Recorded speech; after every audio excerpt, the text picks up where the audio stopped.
Welcome to the Filthy Dad Pod, a place where three washed up dads talk sports to the masses in between wiping asses. I am your host, Ryan. I am with my co host, Tom, today. And it is the Friday after Thanksgiving. And we didn't do a show Wednesday. We were talking about doing a show Wednesday and we didn't get to it. And it kind of turned into we got to, have a little break and spend time with the family. And that's what being a dad's all about. And we chose to get family time over jumping on here. But now we're ready to give you guys a great show. It's just me and Tom tonight, and we're hoping to get a lot of comments, some interaction. Let us talk to you guys. You guys be the third person that we typically have. Speaking of Thanksgiving, Tom, how was your Thanksgiving? It was actually pretty good, man. Can't complain. Low key did a lot of driving, but at the end of the day, the driving was worth it. Got to spend Thanksgiving with my family, with my beautiful girlfriend's family, and it was actually pretty fun. Play some cards, watch some football, and drink some beers and ate some food. How about you? It's pretty good. Went to Ashley and Andrews. I went to my sister's house, and Ivy was there. The parents were there. A bunch of family was there. It was small, but it was the people that counted, and it was awesome, man. We had some good food. They had some Philly cheesesteak dip that you put on crackers or cheese. Mm. Oh, that shit was, man. Then they had this. They had all types of stuff. The food was amazing. What was your favorite food last night? uh it's funny because I was going to ask you the same thing. I was going to ask you what your favorite Thanksgiving dish is and what your least favorite Thanksgiving dish is, but I'll start it off. I think so. My sister makes so. There's two that I go back and forth with. My grandmother used to make something called cream cabbage. It's Mm-hmm. in like the coleslaw family, but it's not coleslaw. It's a little bit different. It's pretty good. And then when my grandmother passed away, my sister makes it every year now. So that's definitely I only eat it once a year. So that's definitely something I look forward to every year. And I guess I got to go with the original green bean casserole as one of the best things, one of my favorites. Green bean casserole. Love it. Oh, that sounds. And I won't knock it. I'm gonna go with a hot take. I do not like candy yams at all. You don't like yams.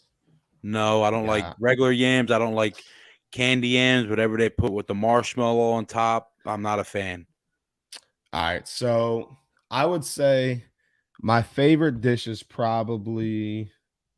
Ooh, I don't know. The turkey's always a win. Yesterday we had some good mashed potatoes. Damn, I don't know what my favorite dish is mac and cheese. I Okay. need good mac and cheese. I love mac and cheese. My least favorite, and honestly, we forgot about it yesterday until the end, and it didn't even bother me, was cranberry sauce. I'm cool with that. Like, y'all could keep that. Not real big on the cranberry sauce, and you know, turkey's cool for me. What? Definitely a unique taste Cranberry for you got sauce. cranberry sauce. Anything cranberry is definitely a unique taste. Normally, the only time I have cranberry, there's vodka in it. So Well, Kiera made her first beignet yesterday, and it went over great. That shit was pretty good. But today, I actually I've been off since I think since Wednesday. I haven't worked since Wednesday. No. We did work Wednesday, but Monday I took some time and I got to watch the US the World Cup when they played Wales. And I didn't get to watch too much of the game today. I was actually being very non-patriotic. I was out golfing, and but I had it on the phone. But I was so wrapped up in golf, I didn't really get to pay too much attention to it. But I had it there. Um, but both games ended in a tie. The first game versus Wales, they looked really good in the first half. Bro, they dominated. Like, I felt like Wales was just on the defense the whole time.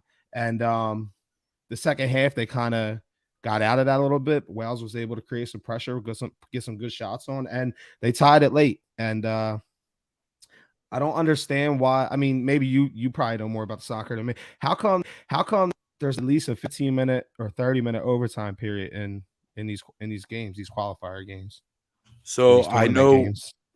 So you're asking why there isn't, right? Yes. So what I was taught like what somebody told me. Like I just started watching soccer. I can't say I watch soccer. I only watch. I only watch soccer faithfully as World Cup and like Olympic soccer. I started trying to watch club soccer, but there's so many soccer leagues. So I guess I player watch majority of the Mm-hmm. time. But I know that in the group stages, it's like round robin. So it's only you play what you play each you play each of the teams, Jesus, each of the countries in your group once. It goes by points. Like a win's 3 points, a draw is 1 point, and a loss is no points. The two top teams make it out. So that's why ties are allowed in the group stage because you get 1 point for a tie.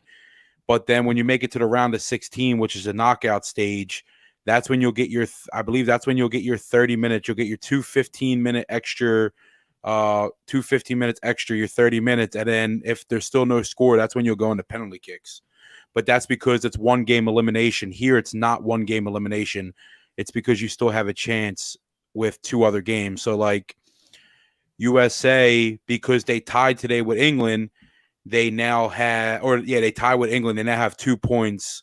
They tie with Wales, tie with England. So I believe they're in third place, 1 point behind Iran because I believe Iran won. Mm-hmm.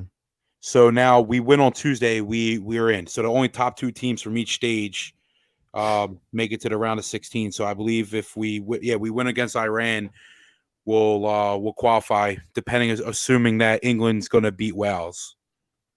Okay. Or even tie. I believe even they tie. As long as Wales don't beat England, I believe as long as we beat Iran, we're in. Okay. Yeah, I was like I said, I didn't get to watch too much of the game today, but it what I did I caught a lot of the second half. Honestly, we were towards the end, and I was done playing. I had a bad day on the golf course. Not terrible, but bad. We played all right, but the guys we were playing against, the father-in-laws, dude, we lost by 14 strokes. 14, Tom. 14. All right. Who was on your? Who played? It was me and Derek versus Ed and Ismar. 14 strokes, bro. They were on. They were just on. I don't know. It was a long course. Long course. A lot of 400 plus yard Where'd you play? par fours. Uh Ben Salem Country Club. Okay. Second time playing there. I played there once with Josh East, and they paired us with these two older gentlemen, and they were the grumpiest, funniest, nastiest, like mean, like it was weird. They were assholes to everyone else, and they were super nice but very sarcastic to us. Um, but yeah, Josh East, you talked to him about that. That was a very fun outing. Very fun outing. But no, so we didn't have a good day on the golf course, but I did get to catch the second half of that game, and they looked good. They looked in the second half how they looked in the first half in the game against Wales. They got, what was Exactly. it? They said it was their first shutout of a European team since like 1950 something when they did it against England. Yep. But now you got to take care of business. Now Tuesday you got to go and beat Iran. Who Iran beat what? They beat Wales, I believe. or did they tie? No. I So didn't. Iran Iran beat lost to Wales England, 6-2. Yeah, I seen that, but they beat and Wales. then they beat Wales 2-0. Yep. So we just got to beat. We beat Iran. We're in. Yeah, we beat Iran. We beat them, and then Wales can't. Okay, yep. So, well, we know what it is. They're young, they're scrappy. I think that it might be like they could advance here. I definitely could see them advancing and maybe make a little bit of noise, but they seem like maybe this group so young in another, what is it, another 4 years they would regroup. Is it every 4 years for the World Cup? Yes. Okay, so this team back in 4 years, I think they would be very dangerous. But they're a fun team to watch, and that dude Pulisic, that dude's everywhere. I see. Nah, yeah, He is not. He was the one that completely turned the game around for us in the second half against England. I mean, he was all over yeah, the field. Yeah. That's how he was. He created so many opportunities. So he applied so much pressure in that first half of that game against Wales. But I'm going to be tuned in Tuesday. I'm gonna make sure that I'm able to watch the game, whether it's at work or it's at home. But I'm excited for that. Want to see if this team can step up, take the next step. All right, so back to Thanksgiving. Not only was there great fucking food everywhere, there was there. Oh, and it's funny how we got into that golf outing today, dude. We were on the couch about to pass out, me and Ed downstairs watching the football game, and we just threw it out there. And next thing you know, I brought Kiera down, and I'm like, Ed, tell her.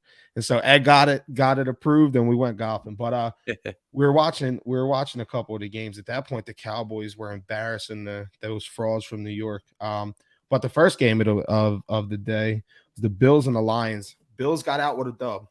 Nasty throw by Josh Allen. That throw was a all-pro throw, all-world throw. It was a great throw. It was a great route.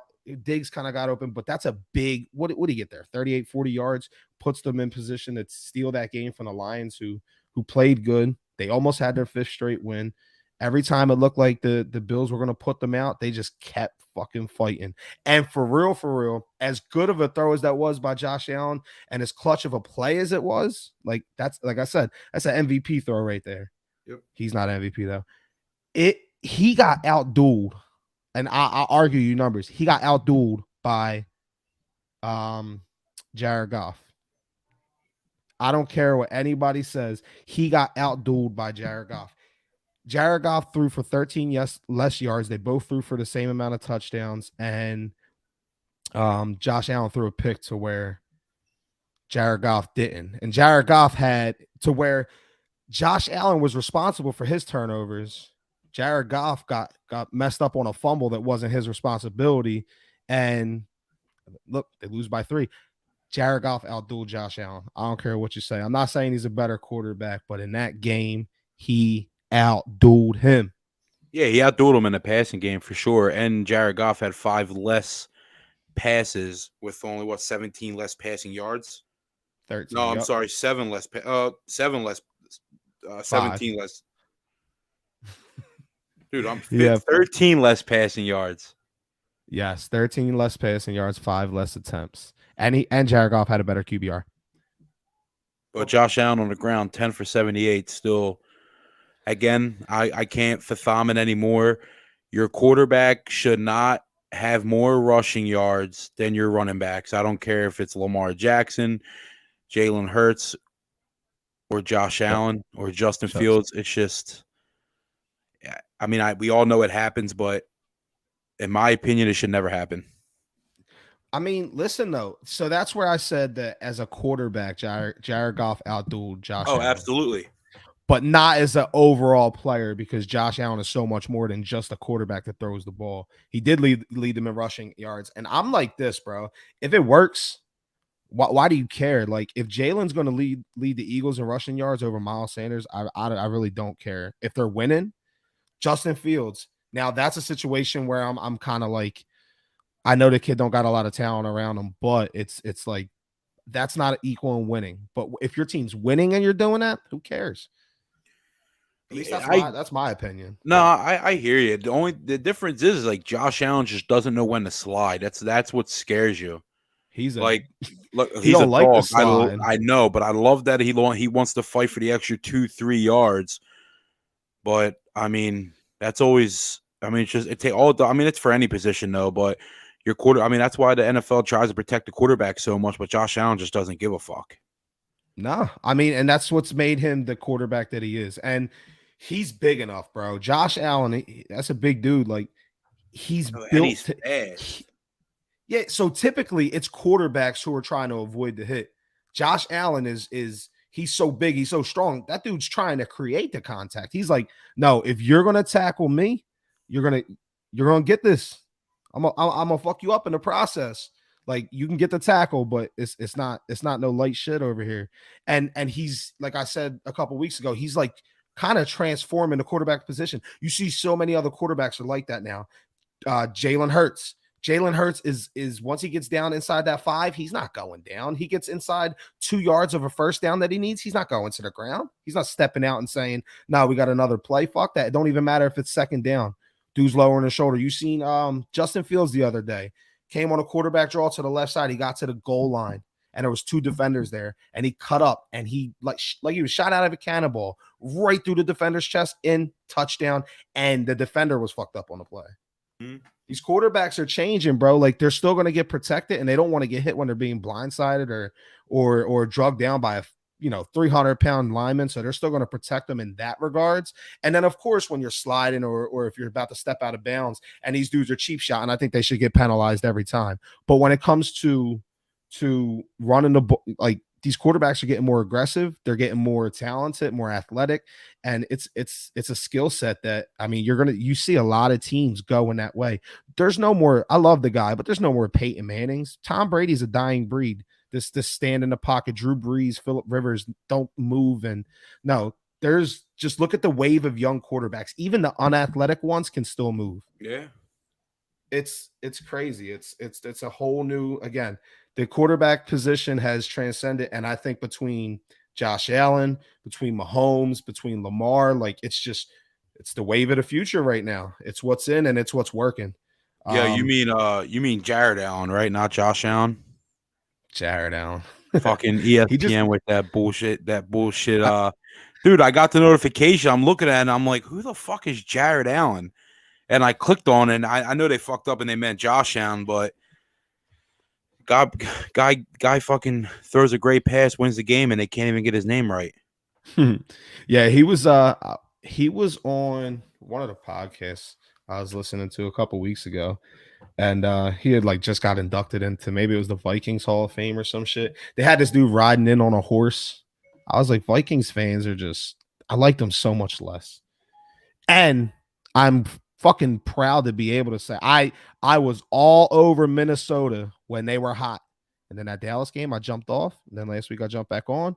Or this week I jumped back on. And I don't know. I just think against the top teams, Minnesota is going to struggle. But yeah, so good. I fucked up in this game and it could cost me. We're in the thick of a fantasy championship run over here. And I benched Isaiah McKenzie. I had him in and I took him out and he blew up.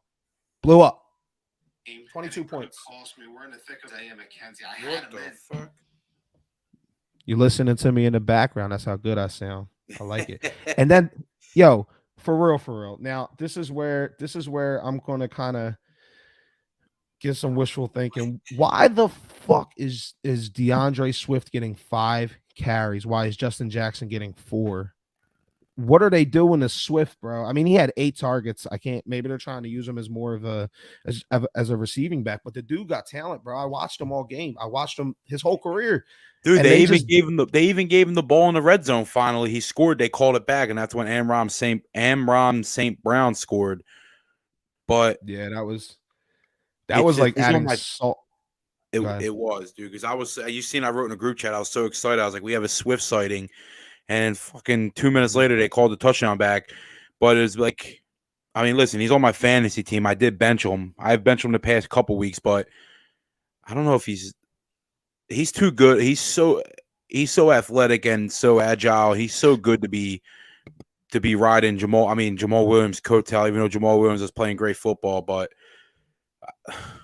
I mean, I understand Jamal Williams is going to get all the red zone touches no matter what. But I mean, DeAndre Swift can't even get midfield touches right now. It's crazy. Yeah. Yo, question for you. So Jamal Williams has 734 yards, 13 touchdowns. Dude's leading. He's leading the league in rushing touchdowns. Yeah, I think he just passed Austin Eckler. I think in total touchdowns, didn't he? Did he yet or no? It might have just been rushing touchdowns. So if he finishes right, if he's, what are we? Are we a little bit more than? Hey, we're more than halfway through. How many games have they played? They played what? 11 games? 11, yeah. So you got what? 6 more games? Yeah. So do you think if he finishes with like 13 or 14, let's say 1,400 yards, right? And that would be him going crazy, like when he had 108 versus Seattle. Like he'd have to put up some numbers. No more of these 59s or 60s. Like he has to get on his horse to get to 1400. But if he finishes with like 1400 yards, but he has like 20 touchdowns, is he like, do them touchdowns make him an all pro candidate? Like, is he gonna get recognition over some of the other backs that are doing it, on the ground, getting yards, getting catches? Like, is he gonna be looked at over a guy like McCaffrey who does it on the ground, in the air, everywhere, or like Barkley or shit, even the running backs in Dallas as a tandem? Huh. I mean, I he was a decent running back in Green Bay. I mean, He he's not even top 10 in rushing yards. yeah, that's what I'm saying. It's just like you got to all pro, isn't that like more? It's like, so I don't know. I'm not too familiar. Honestly, I'm not too familiar with like how the voting goes for like an all pro team. I don't know if Well, they just no, go I'm by just off your 1 year stats or what they do, but like for him to be like considered a top guy, I would assume like he would have to keep it consistent. okay. Let me rephrase that then. Fuck the all pro. Would you look at him as a top? If he finishes with 20 touchdowns, he's going to finish number one with touchdowns for a running back, and like 1400 yards, he's not going to be in the top 10. I wouldn't say, right? So right now he's sitting at 11th, but he's what? He's number one in touchdowns, like we said. He's what's his average? It's even worse when you look at his average. All right, but what I'm trying to get at is if he finishes around like 1400 yards per se, right? He's Mm-hmm. outside the top 10 in rushing yards, but he keeps getting all them goal line touches, so he racks up, 20 rushing touchdowns. And then you got a guy like Josh Jacobs who doesn't have the amount of touchdowns, but Josh Jacobs is probably going to rush for 17 or 1800 yards. And then you got a guy like Nick Chubb who's going to probably get like 16, 17 touchdowns and like 1800 yards. You know, is he going to be? Would he be in your top three running backs? Let's say. Let's phrase it like that. No, Okay, so yards over touchdowns. I would put all purpose yards over everything. So, Oh, I mean, how many? I don't know if you have the stats pulled up. How many receiving yards does Jamal Williams have? give me 1 second and I'll get it for you. Jamal Williams has 57 receiving yards. And what's his? I could probably look it up too. What's his off the top? Like, what's his longest rushing touchdown? 51. Well, his longest rush of the season is 51 yards. So, I mean, he's gonna get his credit because he gets. I mean, I would. He's like, I'm not comparing, but we all know they're not even in the same comparison. But the year that LaDainian Tomlinson had over 20 rushing yards, I believe like 70% of them came from inside the red zone. Mm-hmm.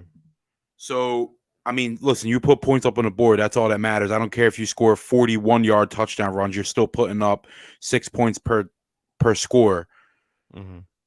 So that still accounts for something. But would I put him in like a category as a top 3 running back? No, only because that's all he does is run. Now, if he was a threat out of the backfield in a receiving game and a screen game, then absolutely, but he's not. And it's just proven that he's not. That's where they're using DeAndre. Said he gets 8 targets, but I mean, I don't know what's going on there, and I don't even know if Swift is going to be there next year. Yeah, he's Jamal fifth Williams. Jamal Williams coming into the season this year was not supposed to be the starting running back. Yeah. And he's fifth in the league in attempts, 177. He's 11th in yards, first in touchdowns. It's 36. crazy when you have Swift out there and he's not. It's they don't like him. And like 36th in yards per carry. Bro, this is where like you get so like me. I'm guilty of it, getting all caught up in that Hard Knocks bullshit because I thought like going in Deuce, like you would see everything. Deuce was all heavy on Swift. Swift this. Swift is getting this. He's gonna get this. Preseason Swift is getting this, but then Jamal Williams and the one like dishing out his heart and his passion, crying in front of the group of guys. And then now he's the one that has 13 touchdowns, and Swift has what, 3-4 total touchdowns this year? Yeah, but I mean, they came out in week 1. Swift had 15 15 carries for 144 yards against the Eagles and a touchdown. He averaged 9.6 a carry. Week 2 against Washington, 11.2 per carry. They only gave him 5 attempts. After it was like he came out and he killed it. He only got 15 attempts week 1 and he put up 144 yards and a touchdown. And he had 3 catches on 3 targets for 31 yards. So dude was a walking first down. Literally, every time he touched the ball, he got a first down. And then in the second game, he was doing the same thing, and they just went away from him. In the running game, he had 5 attempts, then 7, 5, 2, 6, 5, 5. And it's like the dude is just completely his average yard per carry on the season is higher than Jamal Williams. Jamal Williams is like a 4.1. Swift is like a 5.8. I don't know if there's gotta be, I don't know. Send him home. Send him to Philly. That was literally what I had on my note here. Send him to Philly. And all that was to say, I think Jamal Williams is a great running back. But I think they should send Swift. We'll send you somebody. Don't worry. You don't want him anyway. All right. I mentioned earlier that the New York Giants were frauds, and I stick to my statement because I don't trust Danny Dimes. And Dallas did, they picked up a great win. I can't hate on them. 28, what was it? 28-20. And this was the game I was using to kind of measure both teams. The Giants, I didn't think that they were for real. I thought that they were frauds. And this game absolutely confirmed it for me. I do not believe in them. I believe in their defense a little bit. I believe in Saquon. That's it. Nobody else. To where conversely, on the other side, these last couple weeks, I've reluctantly bought into Dallas. I think Dallas is I'll give you a sneak peek. They're in the top 5 of my power rankings. I think that Dallas has turned a corner. I think that the Minnesota win was nice, but that was like I'm more impressed by this win than I was the Minnesota win, because all it takes, we know what Minnesota is. You punch them in the mouth early and you can get on them. If you're able to capitalize them, you get on them and you put them the fuck away. And that's what Dallas did. That's what we did. Like, the good teams are going to do that to Minnesota. But the Giants, that first half, the Giants, they looked like I was like, okay, that's just the way. Maybe I don't need Danny Dimes to fucking go and throw 3 touchdowns a game to believe in this team, because they got a really good defense, and the defense was holding Dallas down. It was 13-7 at halftime, and Dak looked like shit.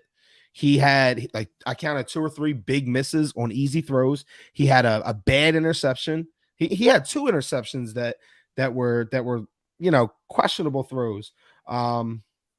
But it was slow, and it just felt like Dallas was waiting to explode, to take off. And the Giants weren't able to sustain it. Dallas's defense is weak in one spot. And by weak, I mean that's like that would be their slight weakness, because they're even decent there. But is the rushing attack. And Saquon had 11 carries. That's, to me, that's a joke. I don't understand, again, how Saquon gets 11 carries, and let's see, he got 6 targets, so he gets 17 design plays, right? And Daniel Jones had 38 design plays. Like, I understand he's spreading it out to everyone, including Saquon, but it's just crazy. And it's not like Saquon was bumming it up. He had 11 carries for 39 yards and a touchdown. And then their backup had 5 carries for 31 yards. So the rushing attack was working. And they still decided to go with fucking Daniel Jones. And the dude just is not that guy. He's not the quarterback that's going to fucking win you a game. This team has been all about defense and rushing the ball. And too many times you see, the New York Giants are very unfortunate too. This is the one team I watch, and they're always getting the shit end of the stick. They're fucking, like, they're not always, shit is not good. I don't give a fuck what the record says. Shit is not good in New York. I don't believe in the team. I hate it, because they have potential to be good, but I just don't believe in their coach. I don't believe in their quarterback. I believe in a couple of players. But again, Dallas, bro, they were able to hold Saquon in check, I guess you could say, because New York forgot about him. Zeke and Tony Pollard are dogs. They're dogs. That's a hell of a 1-2 punch Is in Zeke the back? NFC. Zeke's back. Zeke's back, and Zeke looks better than he did before. 16 carries, 92 yards, a touchdown. Tony Pollard, 18 carries, 60 yards. They are if they are going to continue. Now I'm sorry. I don't mean to fucking dog. They got the better quarterback. Dak is better than Daniel Jones. Do you argue against that? Absolutely no. No, no All shot. right. No. All right. All right. So Dallas has the better quarterback, right? The Giants had 35 passing attempts, 21 rushing attempts. The Cowboys, with the better quarterback and the better receivers and the better tight end, threw the ball 30 times. So they throw 5 less times than the Giants, right? They ran the ball 39 times. Their fucking Saquon had 11. The Cowboys had 2 running backs with more carries than Saquon. And Saquon had a better average per carry than both of them. I don't fucking get it. So to where this is where I spit on the Giants, say, get out of here. You're not going to be in my top 10 ever again. Get them the fuck out of here. The Cowboys are rising, and I do think that the Cowboys are a force in the NFC. What do you think? 100%. I mean, their offense is clicking. I mean, when you got Zeke and Tony Pollard running the ball over 15 times each, I mean, they're going to get the yards. Tony Pollard is a dog. He's a threat out of the backfield in the receiving game also. And then you open up the game with like guys like CeeDee Lamb. And then you have finally your boy Dalton Schultz had a big game. But what's crazy is, yeah, it's your boy. Nope. Every Cowboys game, he's a key player to watch for you. And every Cowboys game he delivers, bro. And he's not my boy. It just like I would say when Cooper Rush is quarterback, Noah Brown is a player to watch because Noah Brown and Cooper Rush, for some reason, they're like Matt Stafford and fucking Cooper Kupp. And it's the same thing with Dak and Dalton. Dak is always looking for this dude. And he's a top 3 fantasy tight end when Dak is a quarterback, bro. Go look at the numbers, Tom. I agree. You just have a soft boy, though. You have a soft spot for Cowboy tight ends. No. Whoa, that's gay. You can't say that either. I can't. Not your boy Jason Witten. But to your defense, I don't know one person that hates Jason Witten. But anyway, me, I don't hate him. Not me. No, me neither. I mean, he played the game right, and he's unreal, and he's a Hall of Famer. But to get back, all right, don't talk too good about the guy. Fuck him. They Dalton Schultz got involved. I don't even know who this Hendershot guy is, but he got involved. CeeDee Lamb had a great game in the receiving game.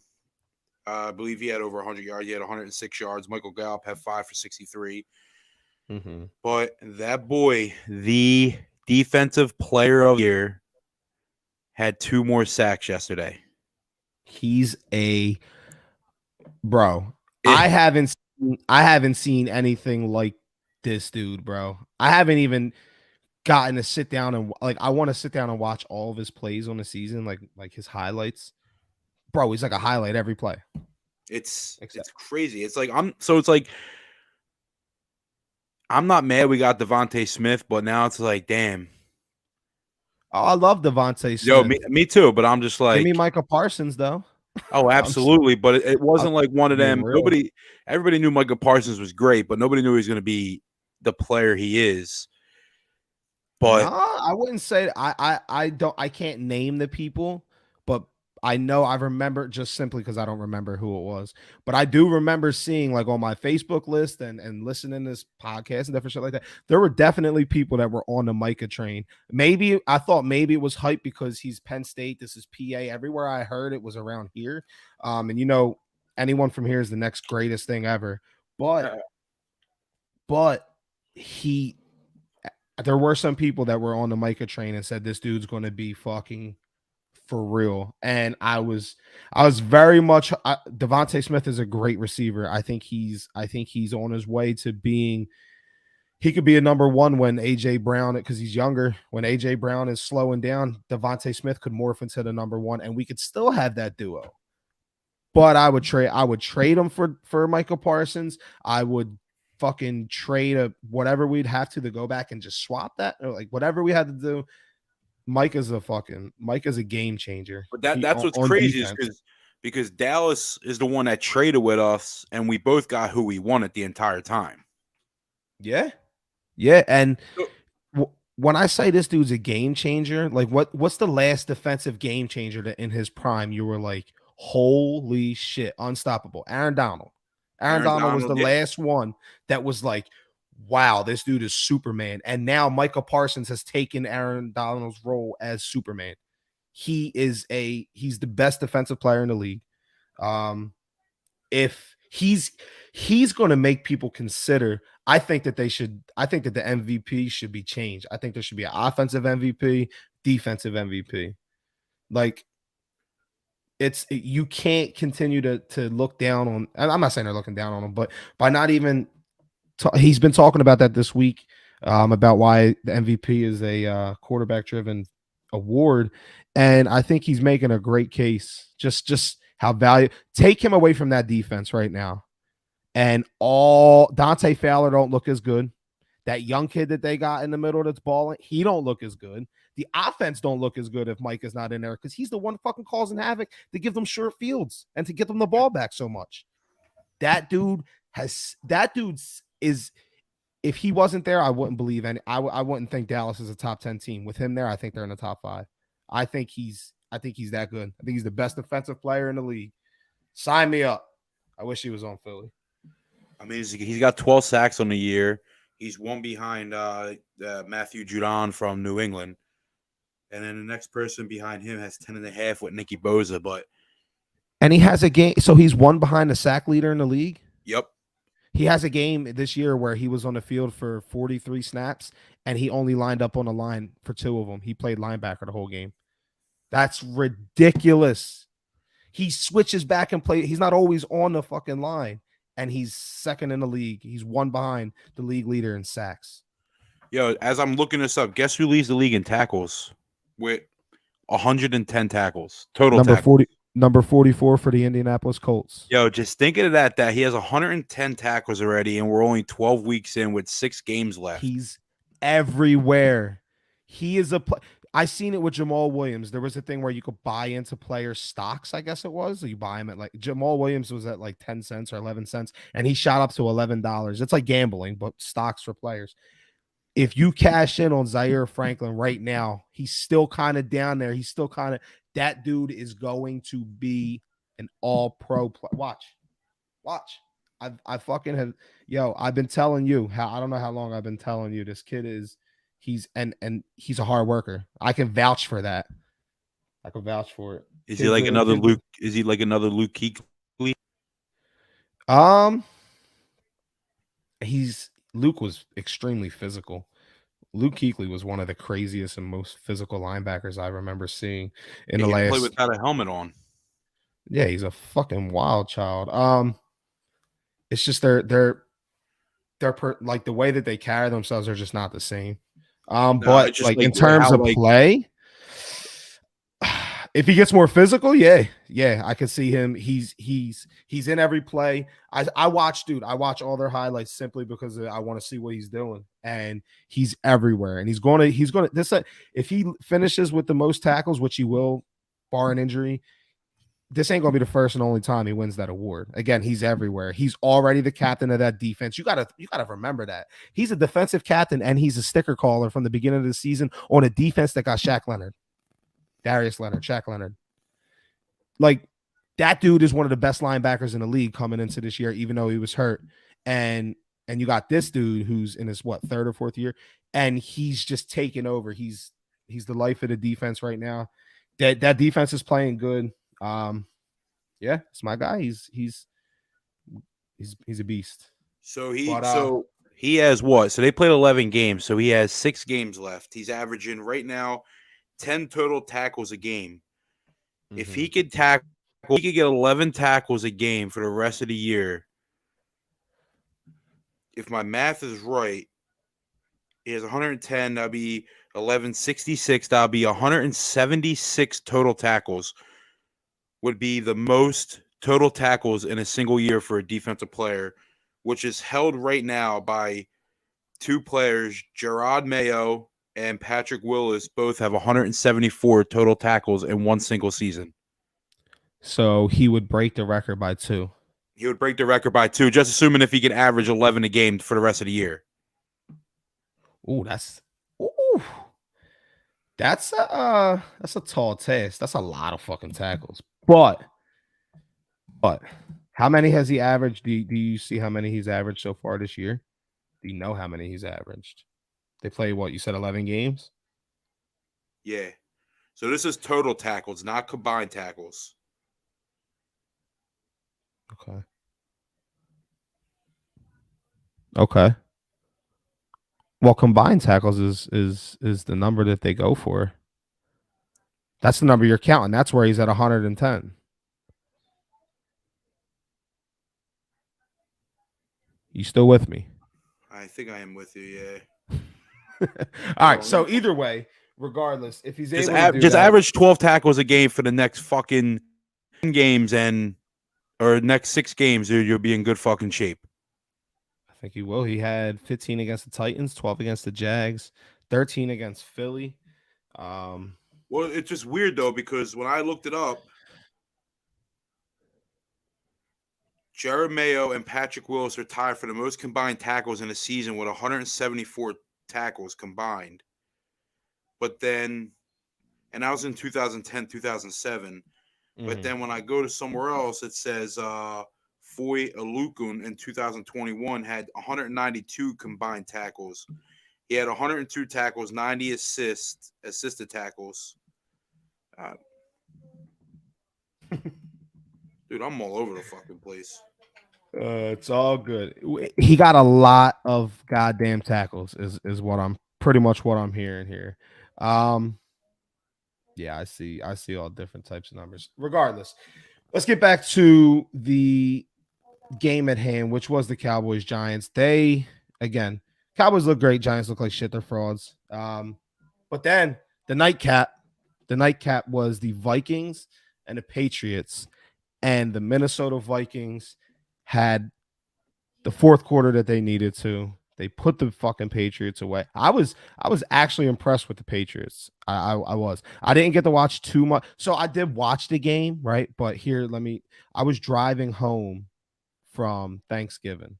So and we didn't get on the turnpike until more than halfway home. So I was able to, there was a lot of red lights where I was able to actually peek at the phone and watch, but I was listening the whole way. And the Patriots were just, every time I watched, the Patriots, Mac Jones was making a throw and they battled offensively. I didn't think Mac Jones had that in him. And now he did throw the ball 40 times.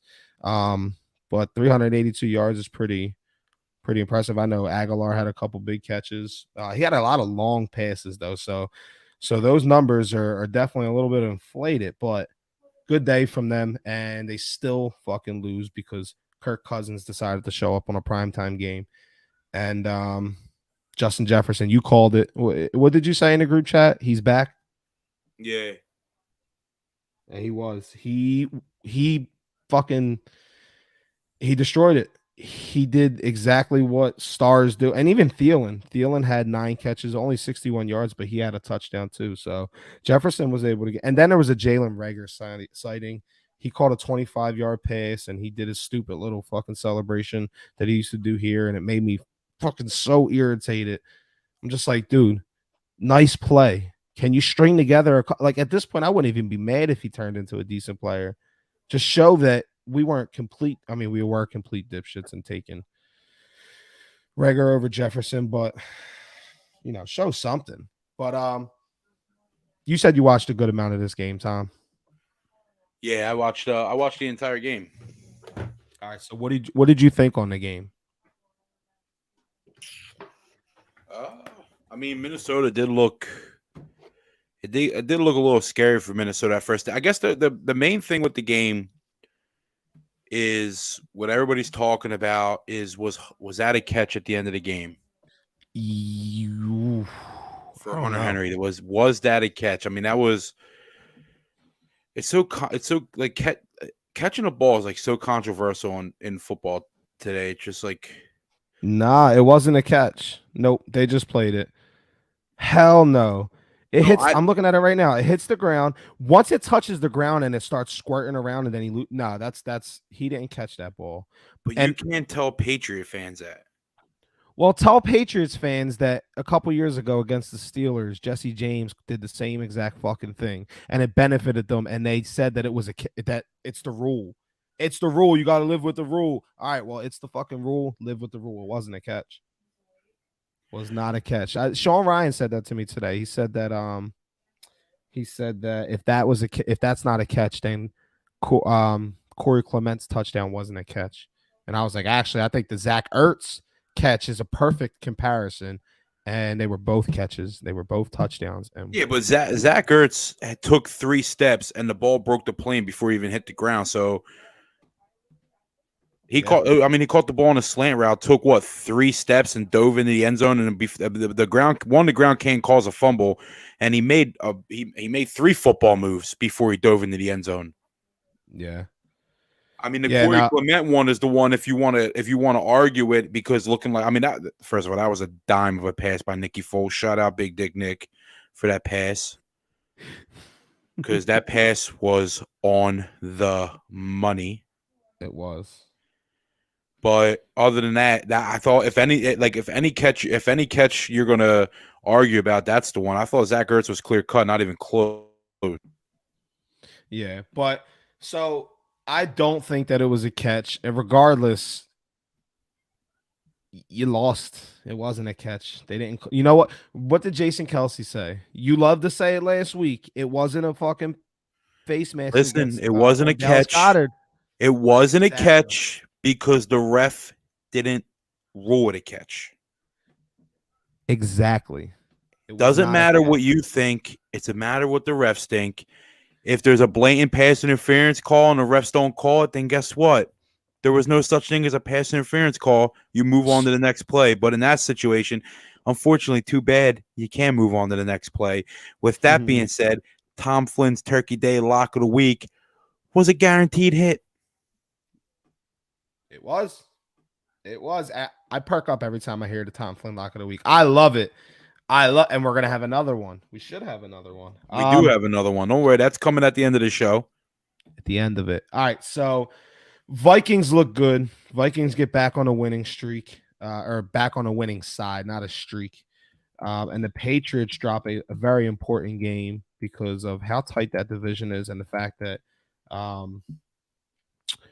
Buffalo already won. The Jets look like they got a very winnable game, and Miami is going to fucking smoke the Texans. So the Patriots are probably going to be the only team in the AFC East that loses this week. And yeah, the Jets are playing the Bears. So good luck to them. I don't know.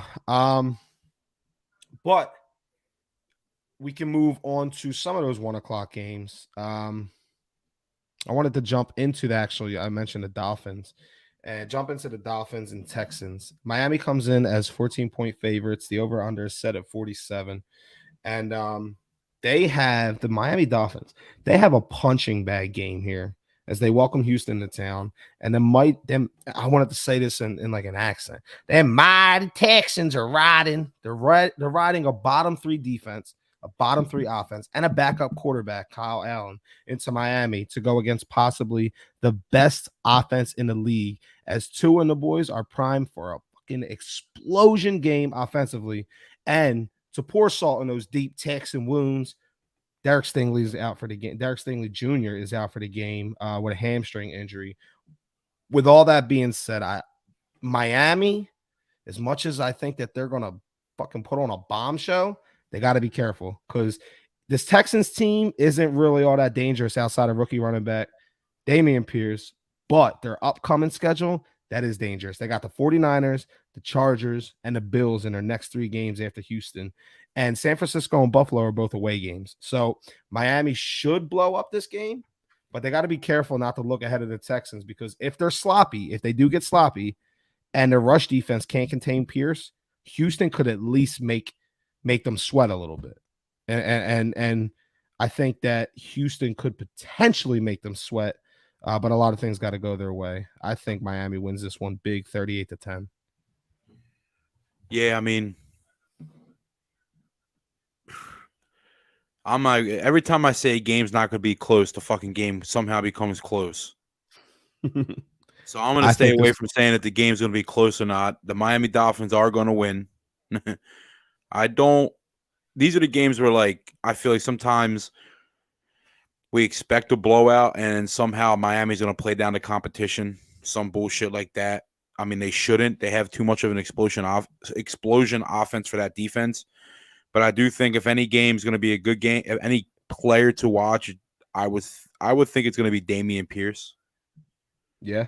I do think he's going to I think he's going to bounce back, have a great game. I mean, I would assume if Houston's intelligent at all, which I mean, nobody in Dallas is intelligent, or I'm sorry, nobody in Texas is intelligent. Texas. I mean, Damian Pierce should touch the ball a shitload of times. He should have a shitload of yards. But I mean, Miami should pull away from this game and win big, easily. Pull away and win big easily. 14 points is Remains. still a lot to give up, though.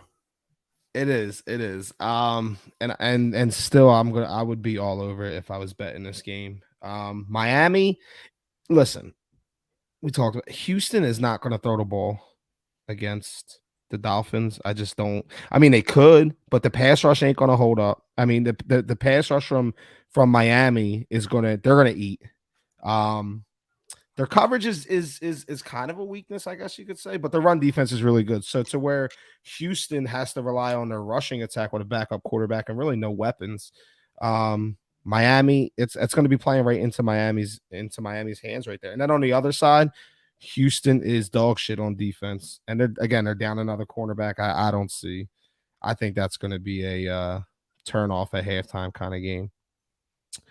The Bears are 3-8. They're heading to New York. I think they're going to New York. I actually didn't check that one. Yeah, they're heading to New York. Yeah, so they're heading to New York, who's 6-4. The Jets come in as 6-point favorites, and the over/under set at 38.5. And Justin Fields is questionable. Zach Wilson's benched, and the Jets and Bears could wind up being probably should be, as Derek would call it, the shit bowl game of the week.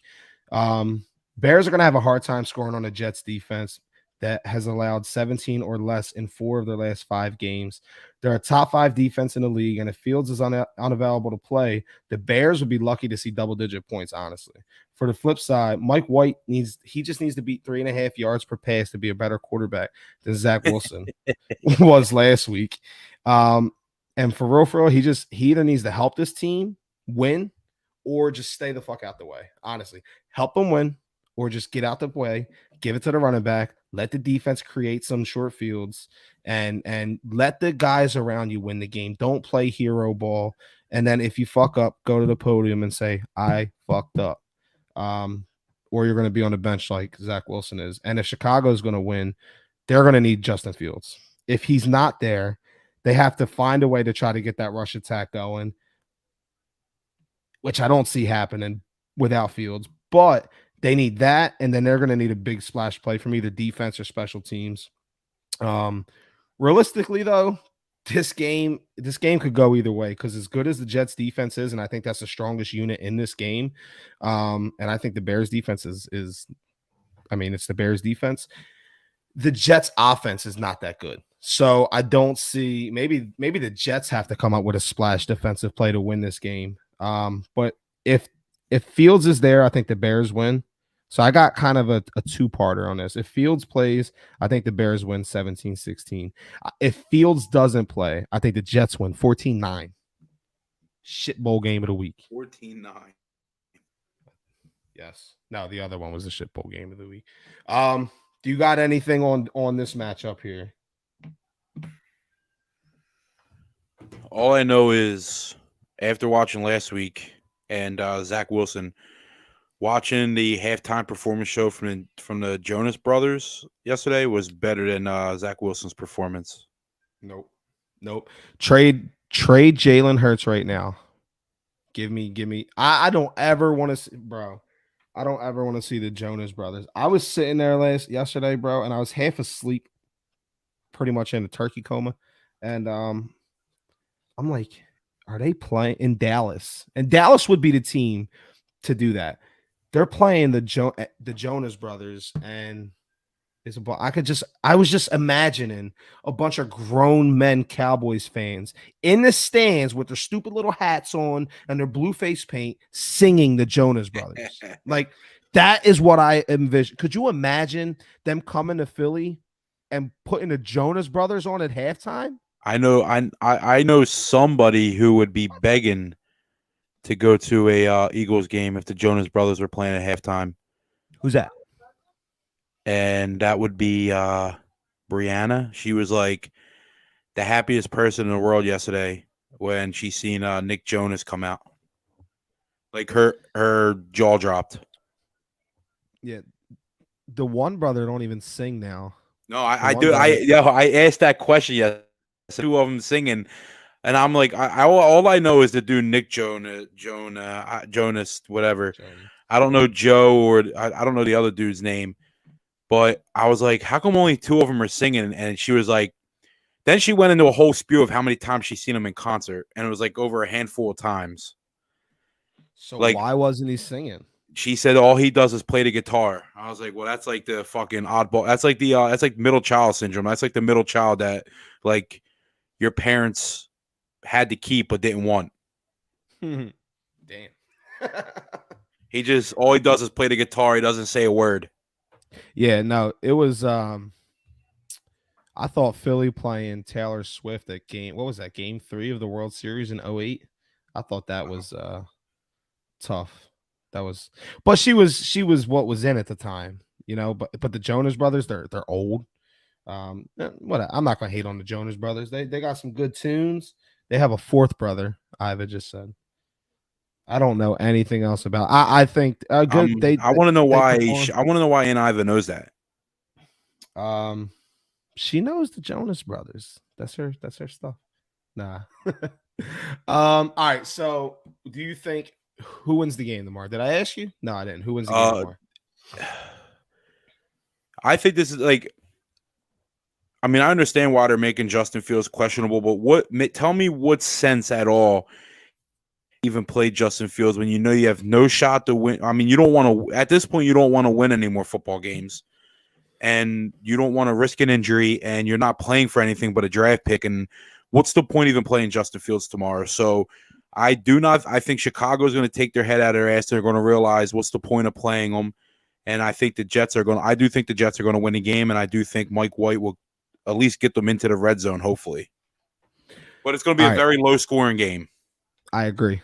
I don't think, even with Fields, I don't think Chicago's scoring a lot of points. And I know that the Jets ain't scoring. Unless it would be the complete Jet thing to do when you bench your high value second year quarterback, and then you tell the media, he's not done here. Your backup, Mike White's going to come in and throw for 400 yards against a really good defense and 4 touchdowns. I don't see it happening, but that's like the true Jet way, because then that creates a shitstorm of, well, now you can't go back to Zach Wilson. This dude just carved up the Jets. Exactly. Watch. It's gonna happen. Sorry, Dylan. Sorry, Jets fans, but you got a shitstorm coming your way. But no, for Chicago, I don't think that Chicago should play Fields. But in the same way that Zach Wilson is kind of, somebody now is stepping into his house and getting a shot at his job. Justin Fields he's not in danger of that. But what he is in danger of, if Chicago comes into this game with their backup, I don't even know who their backup quarterback is, but if they come into the game with their backup quarterback, right? Mm-hmm. And all we've been hearing is that, especially really from Cornell, and I always go back to him because he's my Bears fan that I watch, because he's always saying some wild shit, right? Justin Fields, he's been saying that this season is like they're trying to get the draft pick, right? If their backup quarterback, Trevor Siemian, by the way, if Trevor Siemian wins this game, I am off of the Justin Fields should be traded. If Trevor Siemian comes in and wins, and they lost all those games that Justin Fields was going bonkers, right? And the fallback was, oh, who cares, because we're not, for weeks I've been calling for the Bears. I've been calling for Justin Fields to win one game. All I wanted was one game from Justin Fields. I said, win one of these games. And they were winnable games. He wasn't going up against the Eagles. He wasn't going up against the Bills and the Chiefs. No, I was asking him to win games against fucking not against shit teams. Let's be real. Asking them to win against, I don't even care about asking them to beat the Falcons this week because I don't even think it matters if he does play. But if Trevor Siemian comes in, and I said the Falcons, they don't play the Falcons. If Trevor Siemian comes in and wins a game, that is the biggest hit to Justin Fields' stock right now. And I will let the world know it that Chicago wins games with Trevor Siemian, but they don't win games with Justin Fields. I mean, I'll definitely go for a good troll story. But how's it a troll story, Tom? I'm not saying I don't think Justin Fields' job's in jeopardy at all. I mean, Trevor Siemian can come in and throw for 600 yards. He's still not the starting quarterback for the Chicago Bears. No shit, right? But dude, all right. But listen, I think it takes more of a hit for the Jets to lose to Trevor Siemian, and than it does for the Chicago Bears to win. Yes, because if the Jets lose to Trevor Siemian, you can just throw their fucking season away. They're very much those New York teams. I don't like them. I am not fans of the New York teams. I think they're both. They just got good defense. That's it. Offense is just so subpar. Yep, and I believe that they're both going to fall flat on their face. But hey, it's. I really do think that Justin Fields got a problem if just from the perception, the national perception, my perception is going to be much different of Justin Fields if Trevor Siemian plays in this game and wins. Because again, I actually need to beat the Giants, who I don't believe in. I actually beat the Vikings, the Commanders. The Vikings are, I'll let that one go. Actually to beat the Commanders. It was a good win against the Patriots, but then you got a stinker versus Dallas. You lost the Dolphins, but you played really good, but you didn't close it out. Then you did the same thing the next 2 weeks against the Lions and the Falcons. And now you're just to the point where you're putting up a lot of stats and you're getting close, but you're not winning. And if you let fucking Trevor Siemian come in and get that win against a very good defense, coming for your head, Justin Fields and Chicago fans. All right, so the Bucks and the Browns, 5-5 for the Bucks, 3-7 for the Browns. Bucks are 3.5-point favorites, and the over/under set 42.5. Tom, what do you think about this game? Got any thoughts on this one?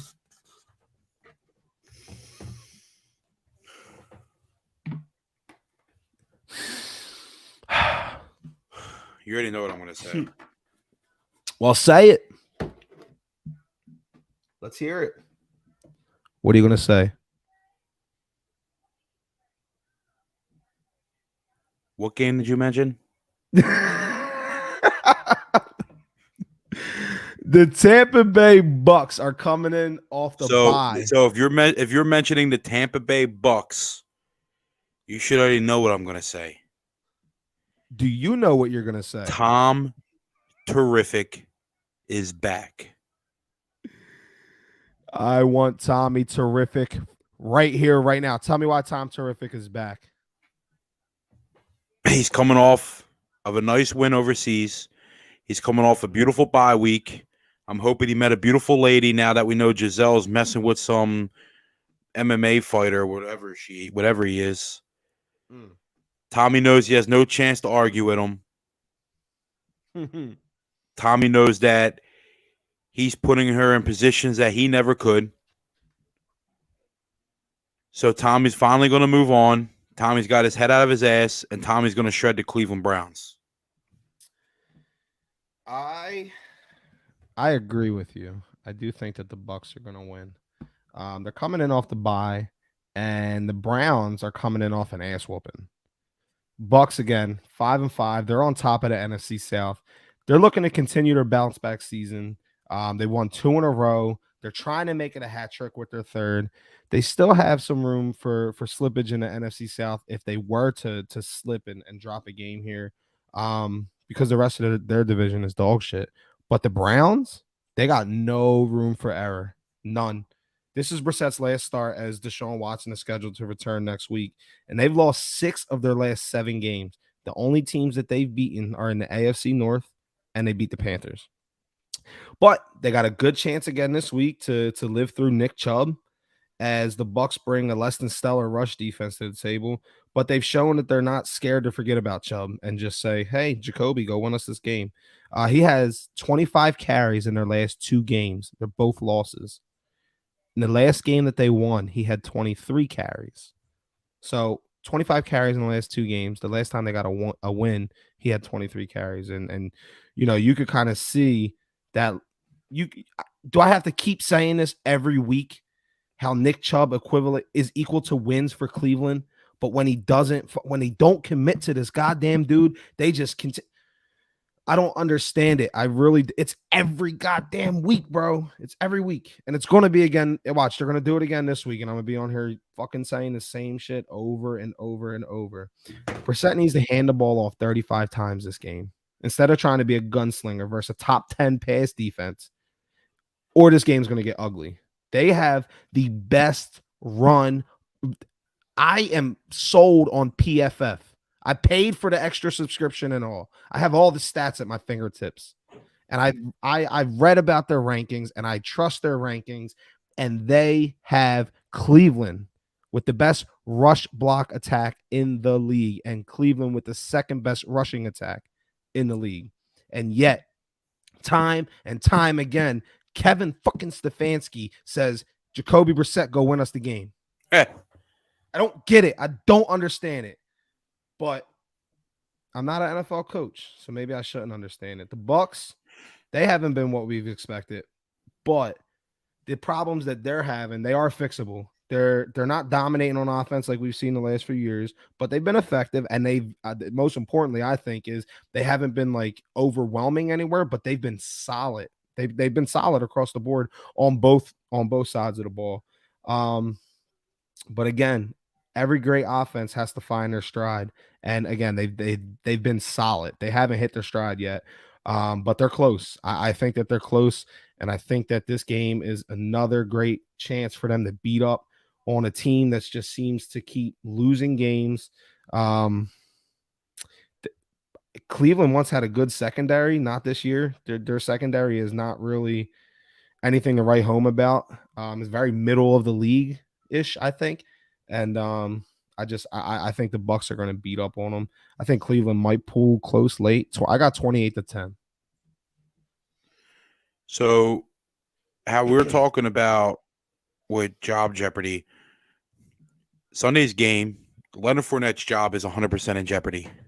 That rookie, he's doubtful with a hip injury, and the rookie Rachaad White has everything on his fingertips. He holds the nuts. Yes, he played great when Fournette got hurt overseas in Germany. Yep. And now the game's in his hand. I think you're going to see. I mean, you're going to see Brady. It's Tom Brady, so he knows. I mean, his IQ's unreal, so he knows what to do. I think you're going to see a heavy dosage of Rachaad White. You might see some Keyshawn Vaughn in there as a second string, but now it's all about what the rookie can do. And like I said, like I do think that, I mean, Fournette's hitting father time at this point. Mm-hmm. And I do think that Fournette's job is in jeopardy. Yeah. So I think that Leonard Fournette has been. I think part of the reason why Rachaad White has gotten the chances that he has last week, he got 22 carries. It just out of nowhere. Like he had 4 carries against the Ravens, 8 against the Rams, and 3 catches in each of those games. And then just out of nowhere, he gets 22 carries.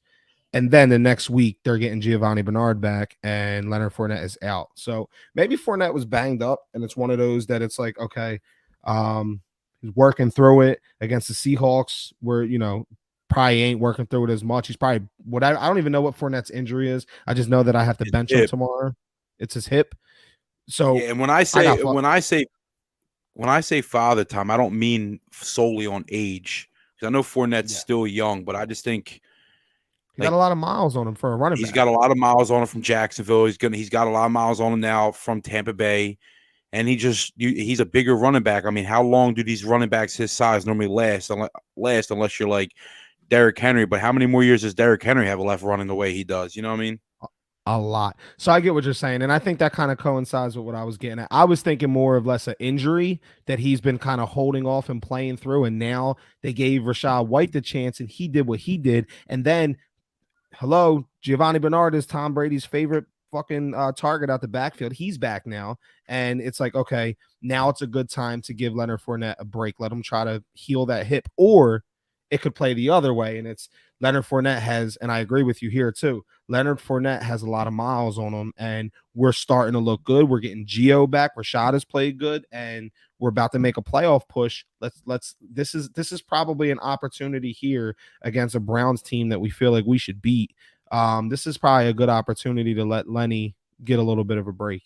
So I think it's either injury, rest, it's one or the other. But I think that the combination of Rachaad White and what he did versus Gio getting back, I think that that's got something to do with it. Absolutely. The game I want to move into is a team that you have been on since we started this podcast. You want to tell everyone that team? The Cincinnati Bengals. Joey Burr. The Cincinnati Bengals are battling the Tennessee Titans. The Bengals are 2.5-point favorites. The over-under is set at 43.5. This is another line.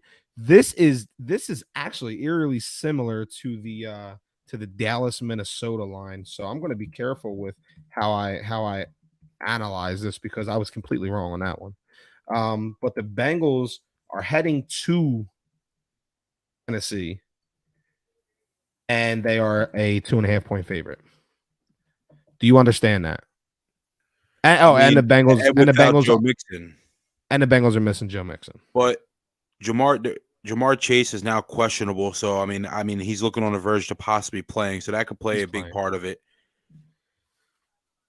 So, I mean, like you said, like you said, we were all dumbfounded how the Cowboys are going into Minnesota 2.5-point favorites or 2.5-point dogs in Minnesota after Minnesota's coming off the high win against Buffalo, and they got absolutely fucking slaughtered.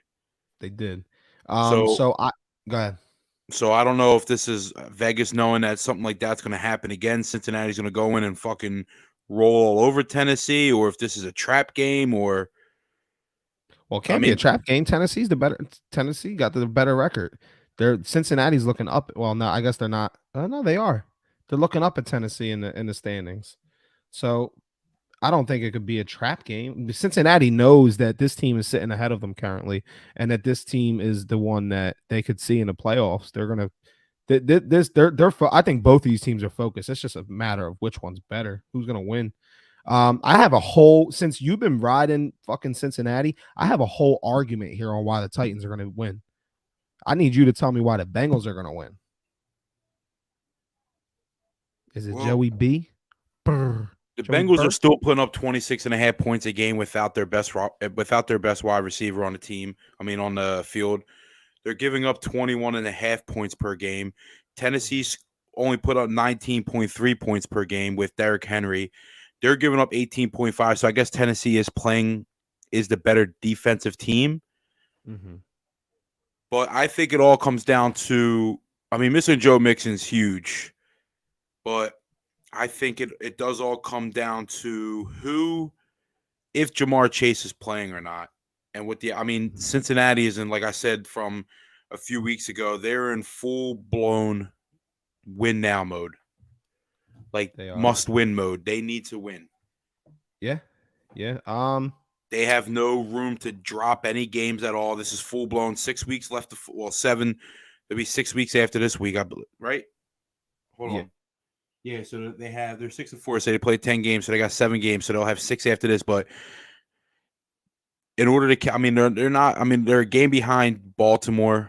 I mean, there's 3 wild card spots, but like I said, we said the AFC East. But I mean, I'm not too sold on all the AFC East teams.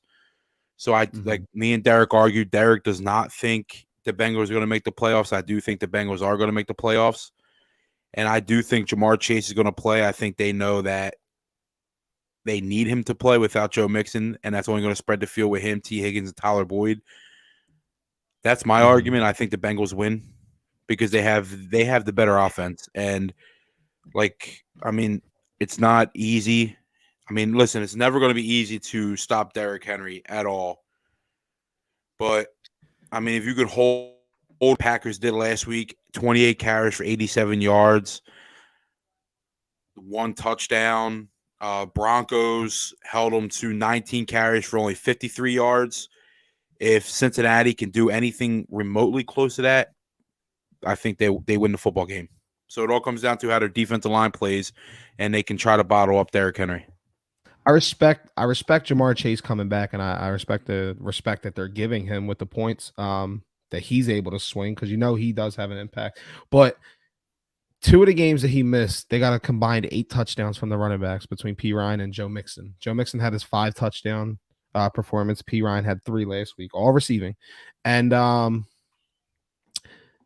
it's different when Samaje Perine has always been that nice second or third running back that he does this all the time. He did it in the playoffs last year. He blew up in the playoffs. He always has these random games where he's like, okay, he just put up 2-3 touchdowns, and then you don't hear from him again. There's a reason why. He's not a starting running back. And now you're taking away Joe Mixon, and you're saying, hey, Tennessee's defense, who's I'll get you some reports on them, but Tennessee's defense, who's 3rd rated on PFF and rush defense, you're going to go against not Joe Mixon. You're going to go against Samaje Perine. All right. Tennessee doesn't, they don't have a joke of a pass rush and a joke of a coverage team either. Like they got a decent defense. And with the way that they play offense, it's going to create a lot of stress on, listen, they're going to put up some points. At least I believe so. And I think that Joe Mixon being out is bigger. I know this is probably crazy to say, but I think Joe Mixon being out is bigger to the Cincinnati offense than Jamar Chase being out, because they still have T. Higgins and they still have Tyler Boyd and they still have Joe Mixon when he's there. When you take Mixon out, the wide receivers are really fucking good because now you got Jamar Chase back and then you got T. Higgins and Tyler Boyd, but that allows that defense to breathe a little bit and say, we don't have to deal with all these guys plus Joe Mixon. We got to deal with all these guys, and then we got to deal with Samaje Perine, who is not really, he's nothing special running the ball. I mean, he got 11 carries in the game against Pittsburgh. He averaged 2.7 yards per carry, and his longest was an 8-yard run. Like Samaje Perine, you're going to give this team a whole week. You're going to give Mike Vrabel a week to game plan for Perine. He's going to have a little footnote that says, watch when he does this out of the backfield. But outside of that, we're going to focus all of our attention on Jamar Chase, who's getting back from an injury. And I think Jamar Chase is going to bomb on him, but I think if they're able to shut Jamar Chase down. But the reasons I got why the Titans will win, Joe Mixon's out. Titans are 8-2 in their last 10 against the spread. A little bet talk for you. Mm-hmm. They're 3-1 at home, while Cincy is 3-3 on the road. Titans and their fans are looking for revenge. Remember, Tennessee was the 1 seed last year, and they lost to the Bengals team, who went on to the Super Bowl. So they got a little bit of revenge on their mind. And the Titans haven't lost in regulation since week 2, and they're 7-1 in their last 8 games. Their defense is top 10 in total sacks. We know that the Bengals offensive line hates blocking for Joey B. The Titans got him 9 times in last year's playoff matchup. And Derrick Henry, you said it yourself, he was held in check last week versus the Packers. And he is ready to feast because the last time, what did you say? He was held to 84 yards, or was it 87? His last game? Yeah, no, the game that you mentioned, the Broncos, or someone held him to 84. Well, the other one, the last time he got held to under 90 yards, he went on a little string where the next 5 games he rushed for triple digits. And now he's ready to start another streak, and it's going to be against that Bengals defense, and the Titans are going to win this game, Tom. I don't care what you say. The Bengals are losing. Well, that little streak is because 2 weeks ago, he played the Denver Broncos and had 19 carries for 53 yards. Mm-hmm. And then last week against where am I at here? Last week against the Packers, he still had under 100 yards. So that little streak never happened. Yes, it did. I didn't say it was a streak coming into the game. I said the last time he got held under 90 yards, if you go and check the stats, it was week 3 against the Las Vegas Raiders. He was held to 85 yards. His next 5 games, he went 114 yards, 102 yards, 128, 219, 115. And in that stretch, he had 1, 2, 3, 4, 5, 6, 7 touchdowns? Tom, I know what I'm doing here. I didn't say coming into the game. I said the last time he was held under 60 yards was 2 weeks ago. He's held to 53 yards. Then he followed that game up with a 28 carries for 87 yards. So I want you to go look at the game. No, I believe you. But what I'm saying is that streak should have started 2 weeks ago. It's not because go look at the game against Buffalo last week is what I'm saying. Go look at the game against Buffalo. He had 25 yards. The next week he only got 85. It's like they shut him down, and then he builds up a little bit, and then he explodes. So week 2 he had 25 yards. Week 3 he had 85, and then he went on that tear. 2 weeks ago he had 53. Last week he had 87. Now he's about to go on a tear, and it starts with your Bengals, Tom. It starts with your Bengals that don't have the red rifle. So I don't want to hear it. And I'll bet you want to starting. What do you want to bet on this game, Tom? Want to bet an eyebrow? I ain't betting no fucking eyebrow. Bet your beard? I ain't betting my beard neither. Bet my initials. You get my initials tattooed on the bottom of your foot. It's Derrick Henry. He can have 300 yards Sunday for all we know. Exactly. But 300 yards, 200 yards, 600 yards, 900 yards, it don't matter. Bengals are winning by 3. I don't believe you. But we'll see. All right, so this next game is a game I will be completely locked in on. And that's because the winner of this game will gain control of their playoff spot that they're fighting for. The Falcons are 5-6. The Commanders are 6-5. And the Commanders are I got +4. I think the Commanders are a 4-point favorite. I goofed there. But and the over/under is set at 40.5. And I say this is going to be locked. I'm going to be locked in on it. And I say what I said because Washington, they get a chance to keep control and pull away for the league's for the league's NFC, for the NFC's 8th spot. That's what I'm trying to get across. 8th spot. There's only 7 spots in the playoff seed, though, right? Yes, I understand that, but the 8th spot is the one that's going to take over those bum-ass Giants that are falling down the hill. So once the Giants continue and finish their fall, and they're at the bottom of the hill, and they started off 7-2, and they wind up with fucking 9-10 wins on the season, one of those teams that are in that 8th spot are going to jump up. And that's where whoever wins this game is going to be in that 8th spot. If Atlanta wins, they pull even, and then they move ahead of Washington with the tiebreaker being that head-to-head, to where if Washington wins, they pull. They're a game ahead right now, or a half game. They're going to pull within a game and a half or 2 games away, and they got the head-to-head. So that kind of kills Atlanta's chances at passing Washington. But the Seattle Seahawks are on the same trend as the New York Giants, and I see them falling too. I got a bold prediction for this game, Tom. I think the winner of this game will make the playoffs. What do you think?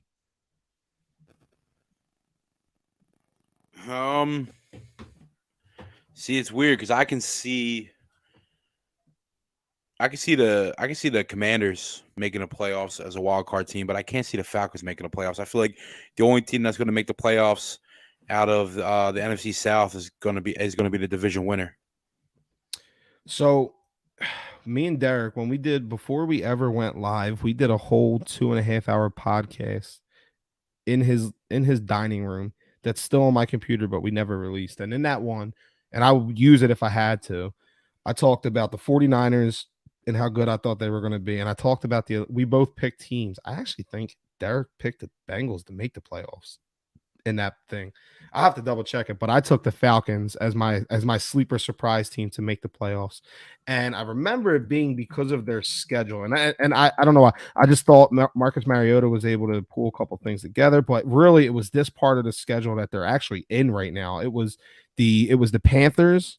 It was the 2 games with the Panthers. Of course, they got the Chargers game in there, and that's tough, but it was the 2 games with the Panthers, the game with the Bears, the Commanders, the Steelers, and the Saints. They were a lot of winnable games there. So I thought that the Falcons were going to come out and do what they do. And for the most part, they haven't. They're 2-2 in that stretch. But they win against Washington. They got Pittsburgh and New Orleans coming next. They can string a couple wins together, and that'll be big for them. But again, they lose, they're going to be buried because Washington is they're rolling. They got the momentum. They're 4-1 since Wentz been out of the lineup. They're 5-1 in their last 6, with their only loss being to the Vikings, and one of those wins being the one that broke the only unbeaten record left in the league when they beat us. Um, Taylor Heineke, where he got the Commanders in a good spot. They're poised to make a decent run with this matchup, and then again, their next 2 games are against the Giants. So just like I said, the Falcons have an opportunistic schedule. So do the Commanders, because now today, next week, bye, and then back at the Giants. It's they got a chance to really. This is the most important stretch, 3-game stretch of their season. Before, after, no, it's this right here. If they beat Atlanta, they push Atlanta behind them in the playoff race, and then they got the Giants, a bye week, and then the Giants. If they win both of those games, they not only kick the Giants out of the playoffs, but they take their spot. And now the Giants might as well be, if they're 1 game back at that point, they may as well be 3 games back, because they've lost 2 head-to-heads. So this is a very critical stretch that the Commanders are about to go on right here. But that also goes with the I think the Falcons need to go minimum 5-1 in the next 6 games to make the playoffs. So they would have to. They got the Commanders, the Steelers, the Saints, the Ravens, the Cardinals, and the Bucks. So I think that the Bucks they could beat, because I think the Bucks will probably, on January 8th, the last game of the regular season, probably have that NFC South locked up. And I mean, actually, I'm not sure, because if you're creating this scenario where they went out down to that game. Yeah, okay. So no, they're not going to beat Brady. But the Falcons don't need to beat Brady in that last week to get an NFC playoff spot, because there's going to be 2. There's going to be 2 from the NFC East guaranteed. I no longer think that there's going to be 3 guaranteed, unless it's Washington. Right? There's going to be. I think the Seahawks are falling off the face of the earth. I just want to get that out there now. So I'm projecting 1 from the NFC West, 1 from the NFC North, and it's really going to be the Falcons, unless the Saints creep back in. It's going to be the Falcons versus either the Giants or the Commanders and the Seahawks. That's who's going to fight for that last playoff spot.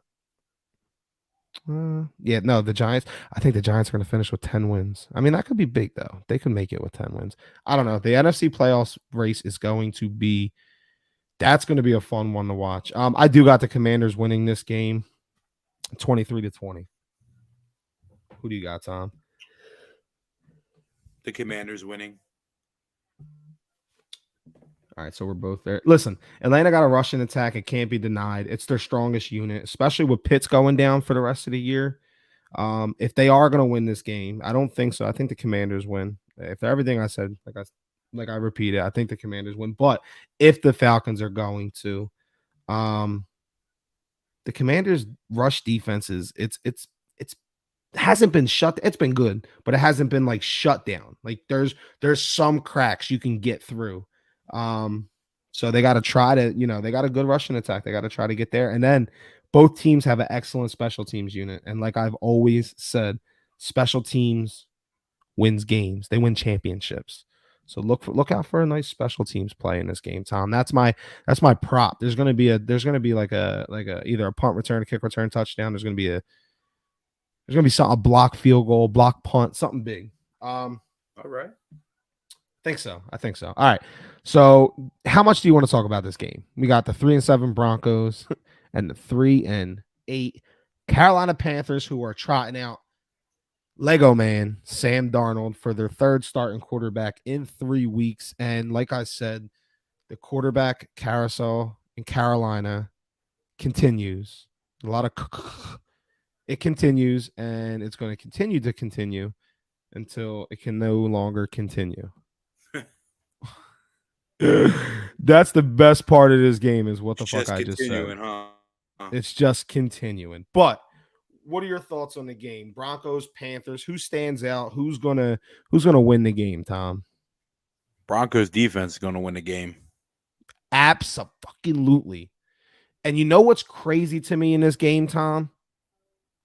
As much as I downplayed this game, I had this point, and this was my big point I wanted to make on this point. Carolina is trotting out Sam fucking Darnold, bro. They've already showed that it ain't Baker, it ain't PJ Walker. They're putting Sam Dar. You know how desperate you got to be to turn to Sam Darnold? Sam, bro, dude. Even with all that and how great the Broncos defense is, and I know he's shit right now, but he's still a veteran quarterback with Russ Wilson on the other side. The Broncos are a 1.5 favorite. I don't care that it's in Carolina. That defense is a 1.5 favorite over that offense. That's if I had to make, and I'm not going to tell you what to do, but the RG lock of the fucking week is Broncos minus 1.5. That is a hit. It's going to be an ugly game. So don't, if this shit does end 17-16, don't come for me. But I think the Broncos, I think it's like, I mean, they might win by fucking 7 because the game is 13-6 or some shit like that. But I think the Broncos minus 1.5 is a very good play. I have zero. I have negative faith in Russell Wilson doing anything. I have no faith in Russell Wilson doing anything except beating the Carolina Panthers with that defense that he has. If he doesn't beat the Carolina Panthers with that defense that he has, I will be on board with there's no turning this shit around. He has the worst contract given out in recent memory. That could be fucking catastrophic for a team that I think we all thought was going to be pretty good this year. Absolutely. I know I was bought in on the Denver hype. I was 100% bought in on the hype of the Denver Broncos. I thought they had great everyone. I remember the storylines. They got 3 number 1 receivers. They got Javonte Williams. Russ is there, that defense. And of course, Javonte Williams got hurt. And that changed a lot. But still, you think that, and then they got rid of Melvin Gordon, and now their fucking next running back is hurt. Like they're down bad when it comes to their backfield, but they still got that defense. Like that defense can win if they just go and punt the ball every fucking against that offense, the Panthers offense. Sammy Darnold is going to give you the ball. Sam Darnold is not. I mean, maybe he comes back. There are those games where these dudes come back and they're like uber focused and you know they're locked in on what they got to do, so they're a lot more careful. They're a lot more timid. But Sam Darnold, we know what the fuck Sam Darnold is, bro. He's not about to come in and I will eat my words if he does. I absolutely will eat my words if Sam Darnold comes in and lights it up. But I mean, this dude doesn't even complete 60% of his passes in his career. He's got his career touchdown to interception ratio is damn near 50-50. It's 54-52. Like he's going to give you the ball as much as if he scores you a touchdown, cool, he's going to throw you a pick or two. And I think that Broncos defense is very opportunistic. I think that Russ, it comes down to this. Do I trust Russ? Not really. How many quarterbacks in the league do I trust Russ over? There's probably 1 or 2 starting this week, maybe 3. And one of them is Sam Darnold. I think it comes down to that. Plus, the Broncos have a actual complete coaching staff, so that plays pretty big. Panthers are still reeling with they got an interim coach in. So we're actually gonna have a guest. I think we're talking about having a guest Sunday night, and I want to bring them in when we talk about this game. But the Ravens and the Jags. The Ravens are 7-3. Jags are 3-7, and this is a game where, I mean, Baltimore's coming into this game, right? The Jags are real, and they look a little exciting in the beginning of the year, and they've just fallen flat on their face. And I think people kind of expected that. But the Ravens are very unknown. They're hurt. They don't have a lot of weapons around Lamar. There's a lot of inconsistent play. But they're 7-3. I mean, they're winning games, and they are technically the hottest team in the league right now. It's them, it's Miami, and there's one other team that got a 4-game win streak, and Baltimore's one of those teams. Last week they beat the Panthers that we just talked about that only were able to put up 3 points. Again, the Panthers put up 3 against Baltimore, and they're going to put up more against the Broncos. I don't see it. But the defense was dominating, but the offense was pretty shit. to be completely honest. Um, and this is a chance for them to get right. There's a small line on this. It's only 3.5. Baltimore is a 3.5 point favorite, but this is a game where I think Baltimore is going to be all over Jacksonville. What do you got on Jags and Ravens, Tom?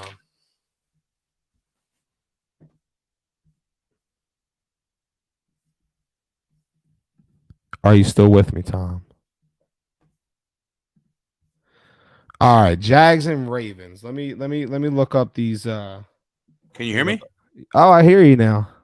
I must have had my Th- mic muted. I don't know how that happened, but anyway, I'm gonna go the opposite side of you. I think Jags coming off a bye week, being at home against Baltimore. Baltimore not looking like absolute shit last week against Carolina. I actually think the Jags pull out the win, and that's because they have more offensive firepower. They have they have a good running back in Travis Etienne. They have Christian Kirk. They have a decent quarterback. They have Doug Peterson calling the offense. They have a semi-good offensive line. I think this is a letdown game for Baltimore, even though they have the number 3 rushing defense in the league. I think this is a letdown game for Baltimore, and I think Jacksonville squeaks out a very, very, very close win. I And yeah. that I spices up that division for the Bengals. For the Bengals. Okay. So that's what it is. That's what it is. You're playing on emotion. Because not only do the Ravens have the third fewest rushing yards allowed, they're ninth in sacks, right? And they are second in the league in turnovers forced. Thomas. They wreak havoc. They create problems. And I mean, Trevor Lawrence has been pretty good this year with protecting the ball. 6 interceptions this year. It's a 13 touchdowns. So, do I think they're going to get a lot of picks? No. But the last time he played it, listen, Broncos, they caused 2 picks, and Ravens are built a little bit similar. Ravens are going to be all over this dude. And even if he doesn't throw picks, what I'm looking for is a type of game that the Broncos were able to put together against him. Make him maybe throw a pick or two, but even if he doesn't, just turn him into the dink and dunk guy. Don't let him beat you deep. Don't let the Jags offense get over the top because they're really they can if you give them those opportunities, they will connect. And next thing you know, you got punched on by the Jags and they got 31 points. And you're in a fucking shootout and Lamar don't have the weapons around him to keep up. I don't think that's happening. But the Jags are just that weird team. If you can get on top of them and hold them down and kind of put that pressure on Lawrence, bottle up the Russian attack, and make him throw the ball short and keep everything in front of you, you're gonna create again. You might not create turnovers, but you're gonna create problems. This dude's not gonna. He's gonna forget about going deep. You're gonna be dumping everything off. You keep it in front of you. That shit don't work all game on an NFL defense. Not a defense like the Ravens. So I'm on. Yes, you said it yourself. I am absolutely on the other side here. I think that the Ravens beat up. I don't think they beat up on the Jags. Let me not say that. I think it's a good game, but I think the Ravens wind up winning, and I think they cover the spread. Maybe that 0.5 scares me.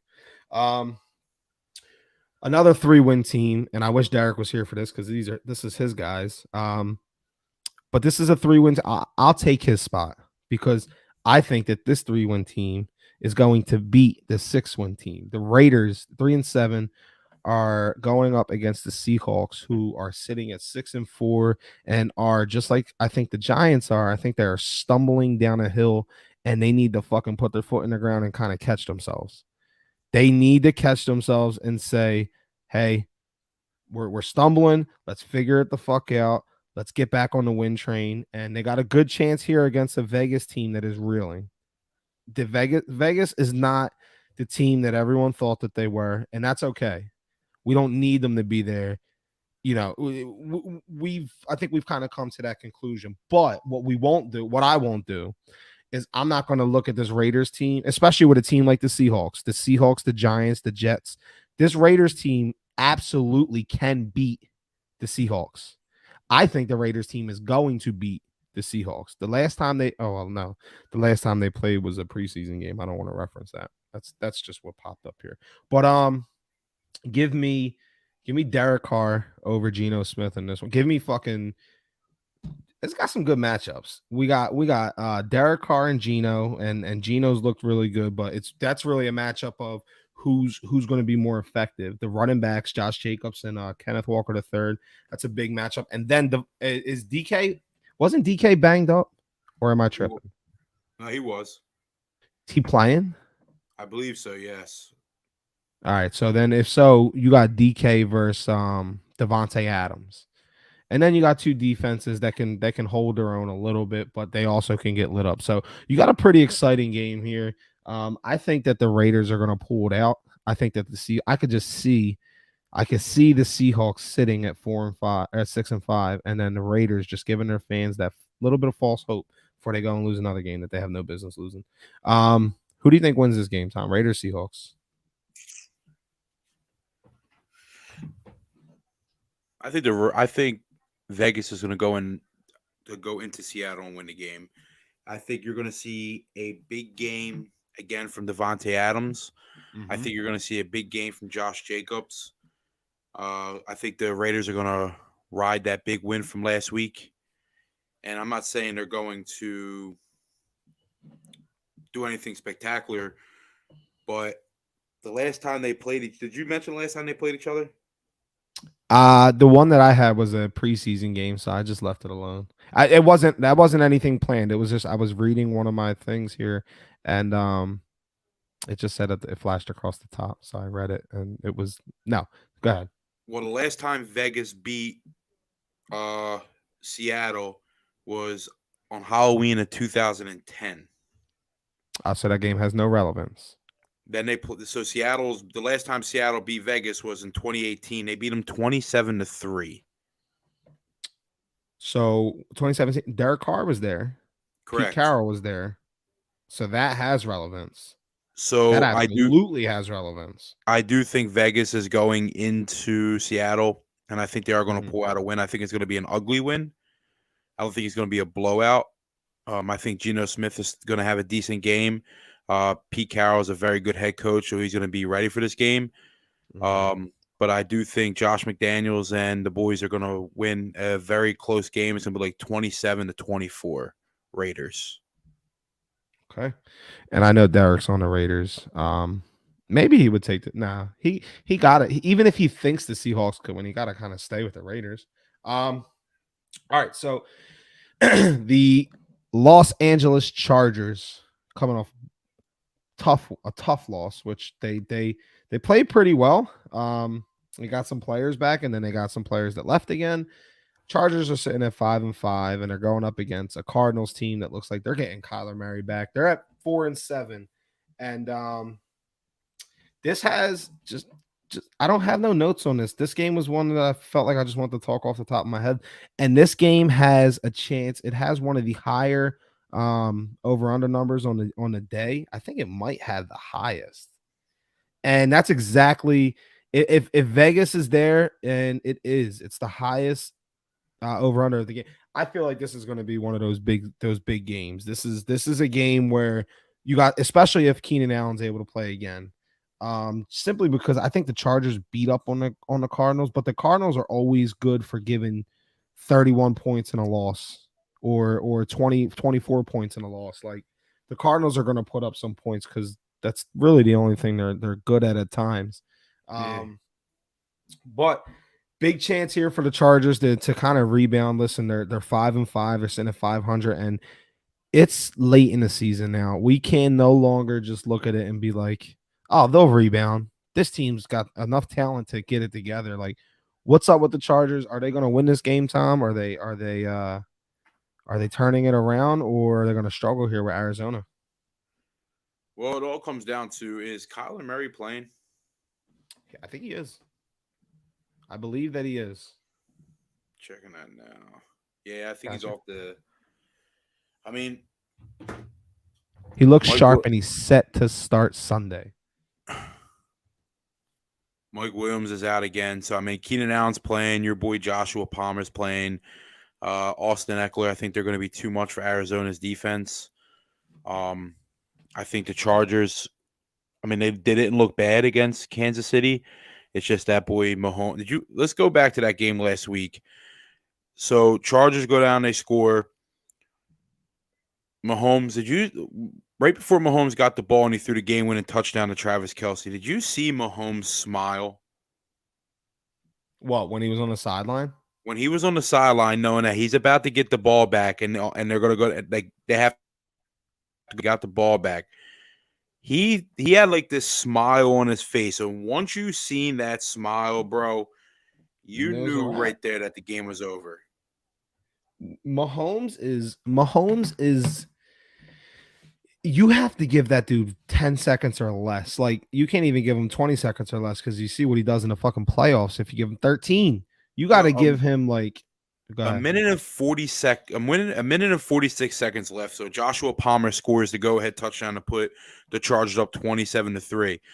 Bro, it's really weird. Like, a minute and 46 seconds left. All you seen was like I keep saying, Mahomes just smiling, like, again, like that genuine smile, like, this game's fucking over. I'm walking right down the field and I'm gonna score.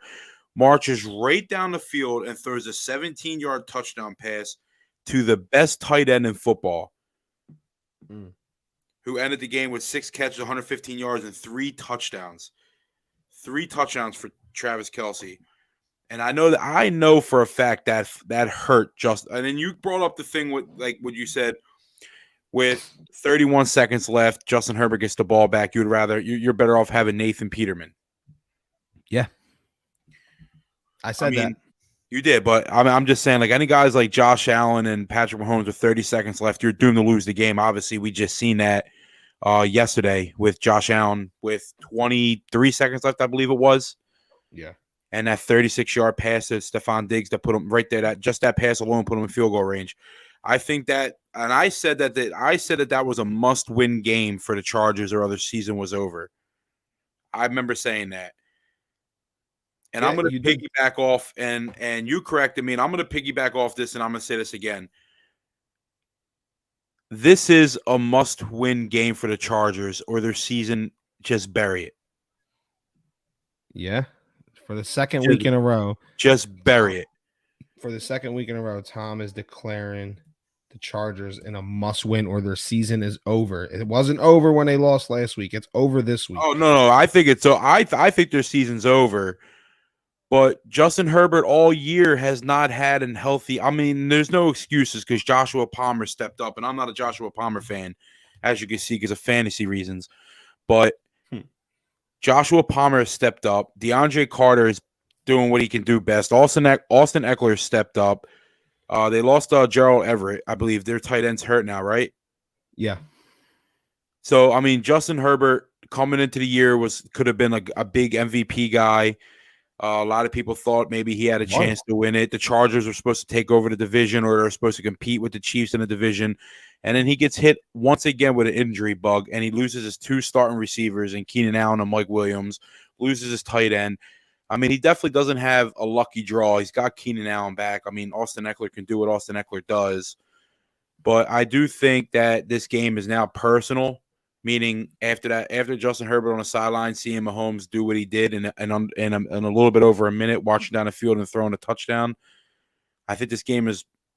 I think he was a little butthurt. This is personal for him. I think that the Chargers are going to go into Arizona, and I think it's going to be a lot of scoring. I do think it's going to be a high-scoring game, but I do think Justin Herbert gets the job done, and I do think they win the game by at least a touchdown. So you mentioned, and this is where I'm ready to argue with you. You mentioned that Justin Herbert, this is going to be personal for him because he had to watch Mahomes go down and win the game. Why wasn't it personal for him when he went in the next drive and had a minute and 16 seconds left? Or what was it? 30 seconds left. It was 30 seconds. I'm sorry.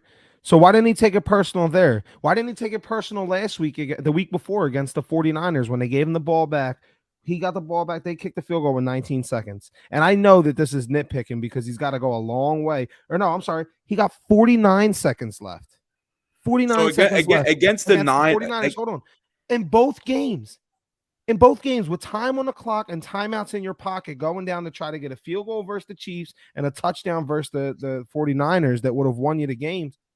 Why the fuck Does this dude just, and this is where I was ready to argue you earlier. Why is this dude throwing the ball up to nobody? He's just throwing it up just to throw it up. The last 2 games, go check those last interceptions. This dude had trouble. He could have threw it away and lived to play another down. Instead, he fucking threw jump balls into traffic.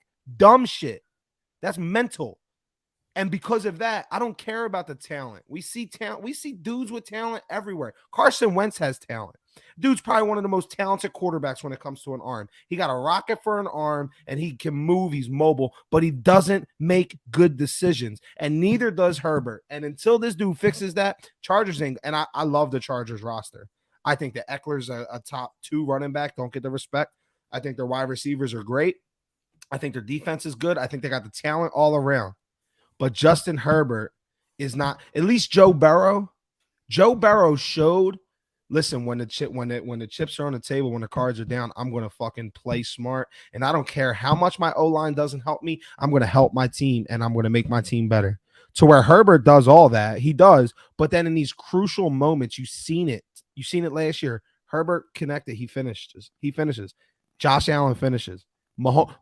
Josh Allen is the one that I felt bad for, not fucking Herbert. Herbert got his chance and he went and threw a stupid pick, and he did it the week before too.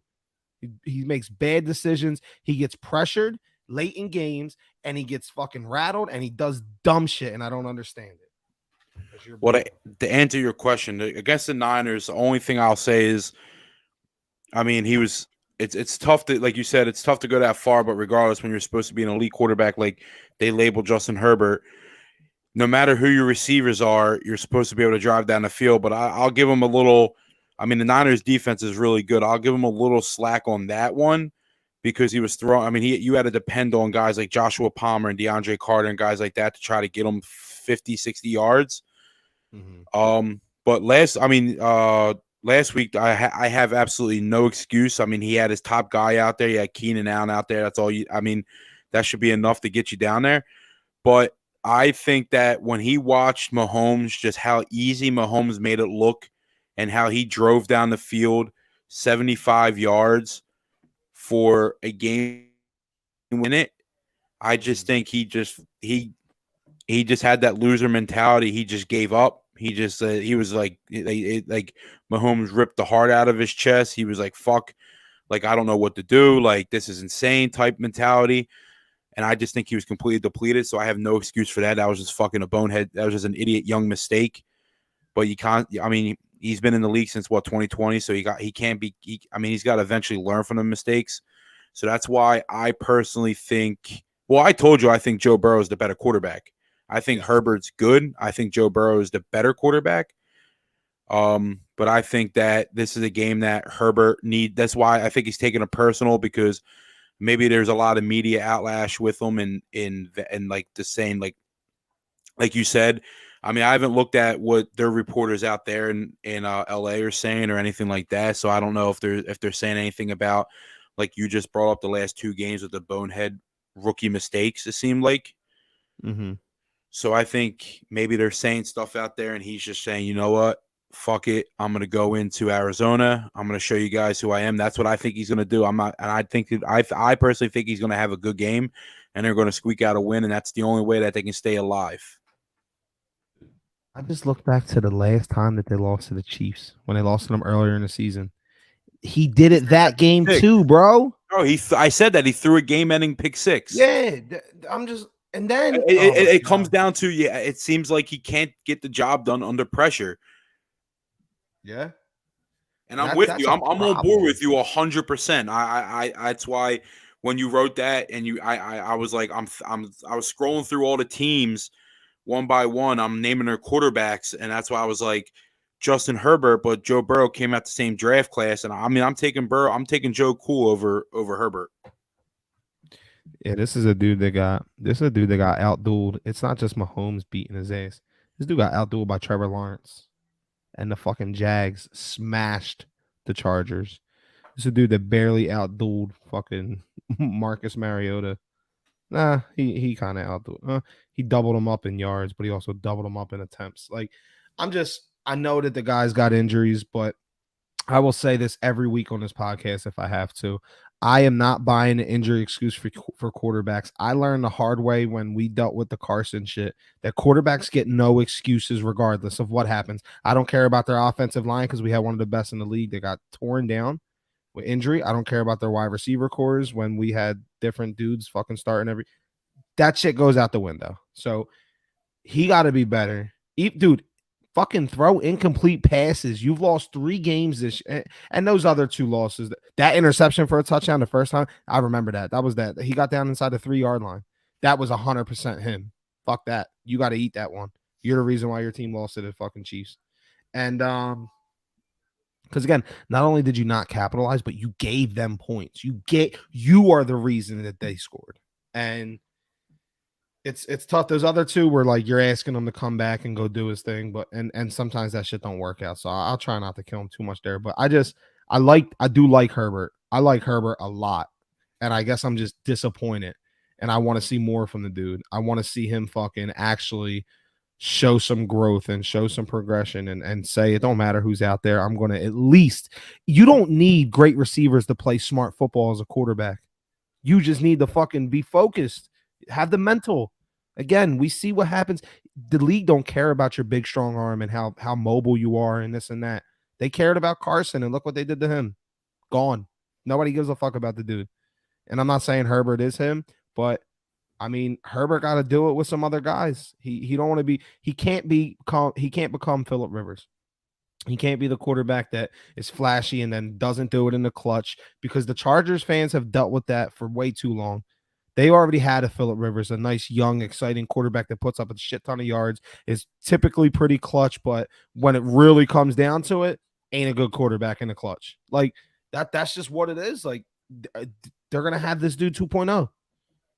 And I know you're excited to see that. So you take your fucking mediocre quarterback who puts up a lot of numbers. He's Derek Carr in a better offense. Nah, I like him. I do like Herbert. I'm tough on him right now because I think that he's stinking a bet up. A quarterback that it's tough to be tough on because he's fucking probably the MVP favorite. The Chiefs are hosting the Rams, and this game was I think most people coming into the season, you look at the schedule, you're circling week 12 or whatever week it is. Week 12, you're circling, you're saying, oh shit, Rams, Chiefs. Then we got Rams, Chiefs. Oh, that's gonna be a tough ass game. And instead, the Chiefs are 15.5-point favorites against the Super Bowl defending champ Rams, who are 3-7, who are without Matthew Stafford, who are without Cooper Kupp, who are without so many other pieces. And what do you got on this? I see. I think Kansas City bombs on them. I think 15 is too low of a number. Yeah, I think this is just a game that, God, I don't even know what to say. I think this is just a game that guys like Travis Kelce, Patrick Mahomes, pad stats. I mean, they get Pacheco involved. I think Kadarius Toney's hurt, so he's out.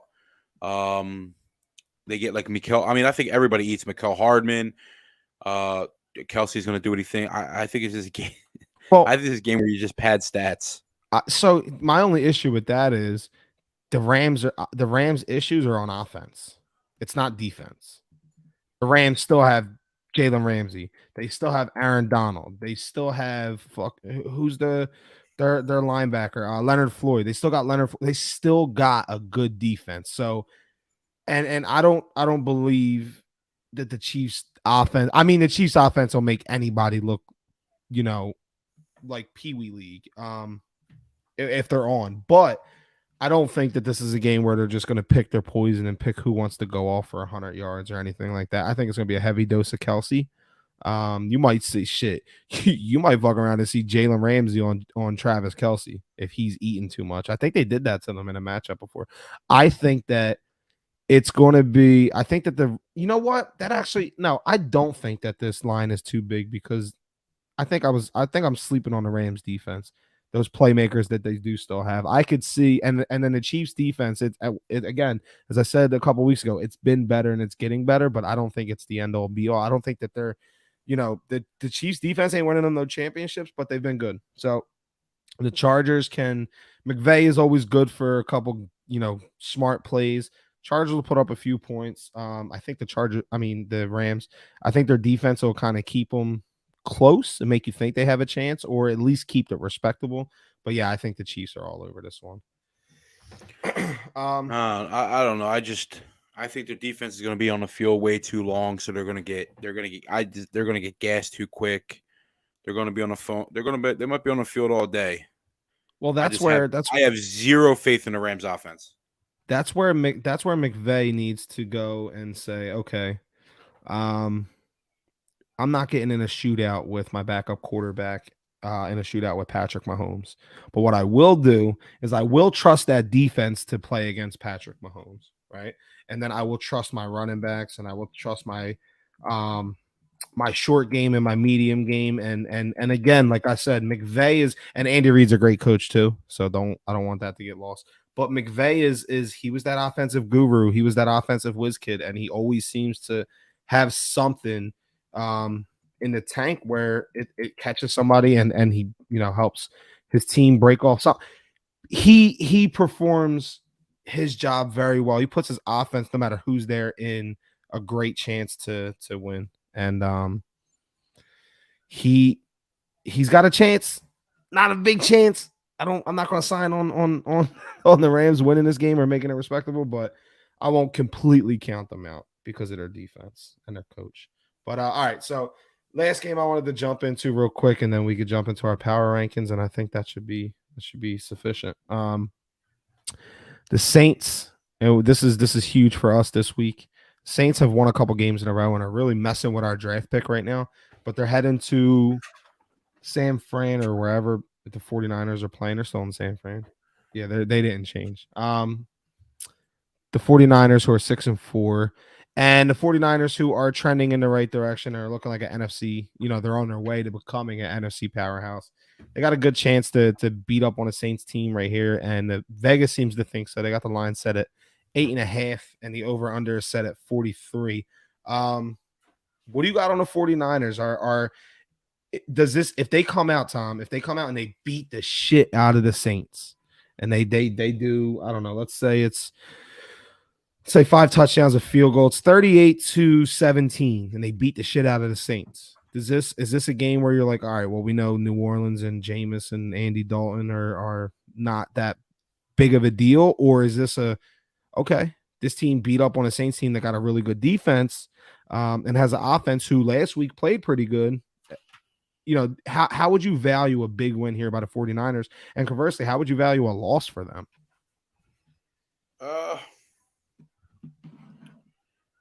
Good question, Rye.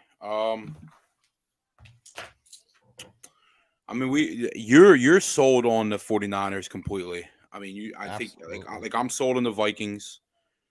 I think the Vikings are going to be an NFC Championship game, and you said you think the 49ers are going to be there. I think Jimmy G just needs to do what he's doing and just manage the game. Don't turn the ball over. You have nothing but playmakers. You have George Kittle, who's showing up.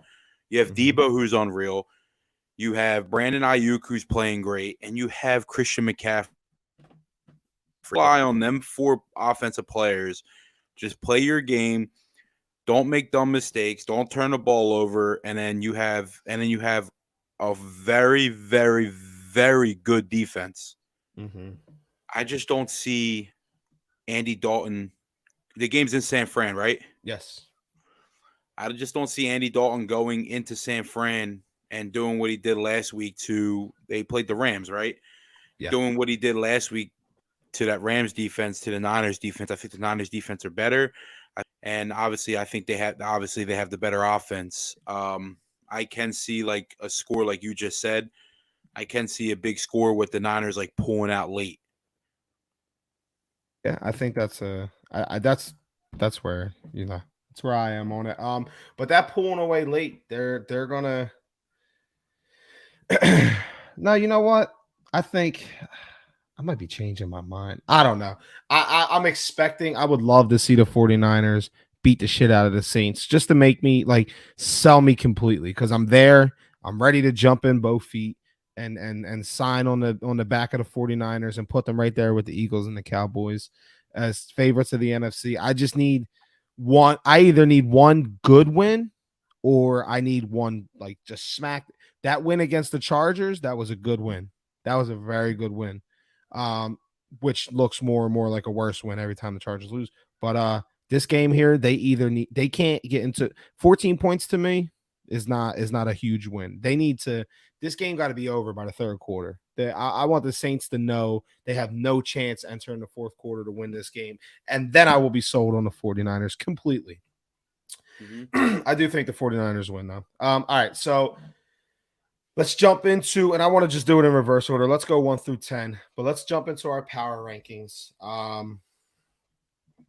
We don't have Derek's, but for mine, at number 1, I got the Philadelphia Eagles still. They still have the best record in the league, and they have a win over the Colts, who beat the Chiefs. And the Eagles have the better defense over. And when I say have the better defense, I'm talking about the number 2 Chiefs. The Eagles got the better defense. They got the head-to-head win over Indy that Mahomes and company lost. And while I do think that Kansas City has the better offense, I think the gap between their offense and our offense is smaller than the gap between our defense and their defense. So I think we get the big advantage on the defensive end, in a pretty much a head-to-head matchup with them. Who do you got at number 1, Tom? The Philadelphia Eagles. Okay, who do you got at number 2? The Chiefs. The Kansas City Chiefs. Me too. Tell me why you have Philly at 1, Kansas City at 2. I mean, I'm riding with the best team in football right now. It's the Philadelphia Eagles. I mean, they have the best offensive line in football. They have a great quarterback who's probably leading an MVP poll. I mean, I think he should be what he's doing. I mean, he showed up out of all 11 games this year. He's the one that showed up every single game. We have a great offense. Just need to run. I think we just need to run the ball. If we ran the ball just 10 plus more times, these games wouldn't be as maybe this game against Indy wouldn't be as close as it was. But Jalen Hurts solidified himself this year. He took the game over, put the team on his back, and he drove the team down and won. That's what you call a leader. That's what an MVP does.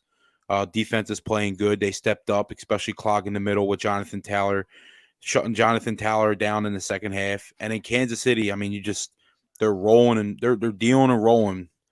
I mean, Patrick Mahomes is unreal. I mean, Travis Kelce's just so fun to watch.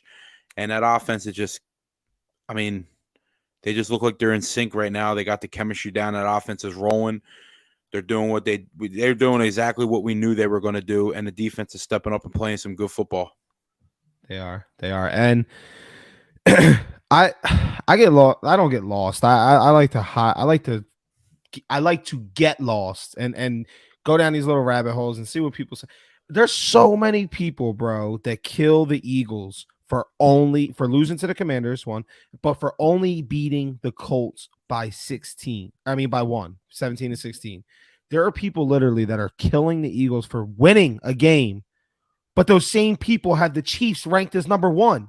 And it's like the Chiefs, I understand the whole big thing about Philly is, well, who have you beaten and how have you looked in beating them? Okay, we didn't look the best against Indianapolis, but in the fourth quarter when we needed to, we stepped the fuck up. To where in the fourth quarter when this dude needed to and this team needed to, they didn't step up. They lost. They lost in the same scenario that we did.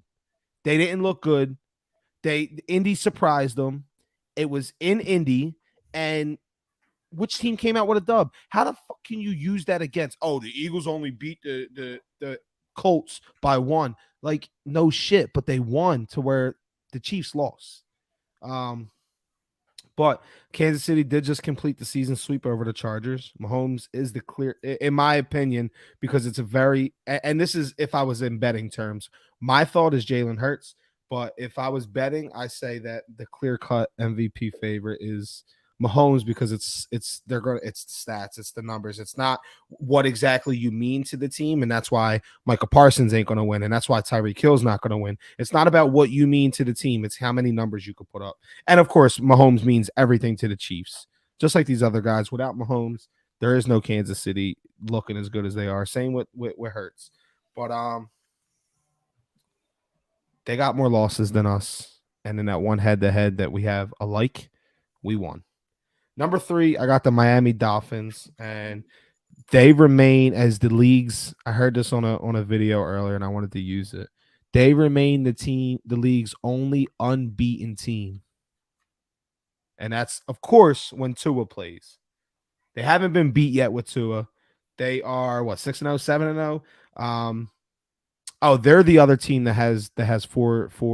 It's them, the Ravens, and I forget the other team. Never mind. Now I'm all twisted up. But they're undefeated with Tua. They smashed the Browns, and they're tied with the Chiefs and Ravens. That's what it is for the longest active winning streak in the league at this point. They're coming in hot, and they're the best offense in the league, in my opinion. Maybe them and the Chiefs could be argued. And they just get a lot of fucking people got them ranked at 7 and 8. And I'm just like, how can you rank this team that low? They've beaten these other guys. They've beaten some good teams. Who do you got at number 3, Tom? The Buffalo Bills. Ooh, you're not gonna like where I have Buffalo. I think, even though Josh Allen's hurt, I do think he is hurt. I do think that it's bothering him, but they're the first team since like 2016 to win back-to-back games in Detroit. Uh-huh. I did but, see that. But I'm still, I guess I'm just still sold on the Buffalo Bills. I mean, they're 8-3. I'm still sold on the Buffalo Bills being a good team. I mean, coming off back-to-back losses, they go in and win back-to-back games. I mean, it was a very close game in Detroit. I mean, we know Detroit's got a decent, probably a pretty good offense, but a completely shitty defense, and that's where they lost the game. I mean, 23 seconds left. Literally all you needed was 2 stops, and you probably go to overtime. And first play coming out, you give up a 36-yard pass to Stephon Diggs that literally puts you in field goal range. And then Josh Allen just ran a couple times. I think that they're going to win Thursday night against New England. But their offense is rolling. Once they get healthy, once they get healthy on defense, I think they're going to be the favorite to go to the Super Bowl out of the AFC again. I think that they could. I think they have a lot of making up to do. Honestly, I have lost an extreme amount of faith in the Buffalo Bills over the last few weeks. And it's not just because, I mean, listen, they won. They're 7-3. Just like I said with the Ravens, it doesn't matter what you think. It matters what their record is. And they are, oh shit, they are 7-3. And I just don't, Josh Allen hasn't been playing great. He's been looking more and more he's like average. He's like an average superhero at times, right? He makes boneheaded decisions like Herbert does. He makes some throws that you're just like, what the fuck was this guy looking at? But yeah, no, I don't have the Buffalo. I don't have Buffalo at 3. I don't have them anywhere close. And I'll tell you what. Well, I told you a lot of the reason why. All right, number 4, and this one hurt to write. I got the Dallas Cowboys. Not only have they cracked the top 5, but I move them to number 4, and that's mainly because I still have some belief in. I think they should be ranked higher than Buffalo. I think that they have. Going back. What happened? No, I was reading something. My bad. No, you're good. You're good. I think that Dallas, that win versus Minnesota was, again, like I said earlier, the win versus Minnesota was impressive. I think that the win versus the Giants was a statement.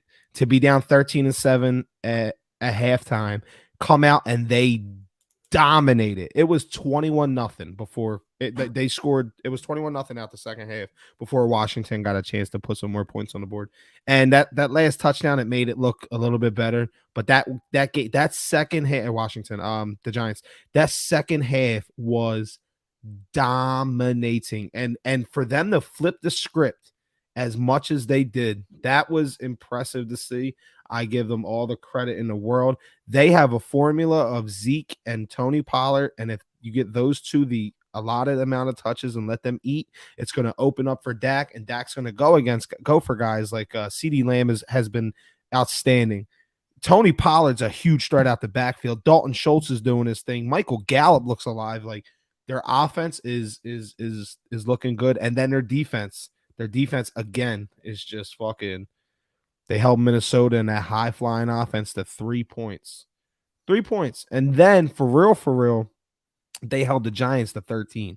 Again, that late ass touchdown, you got to put it on there because they scored it, but I don't want to hear that shit. That game was over at that point.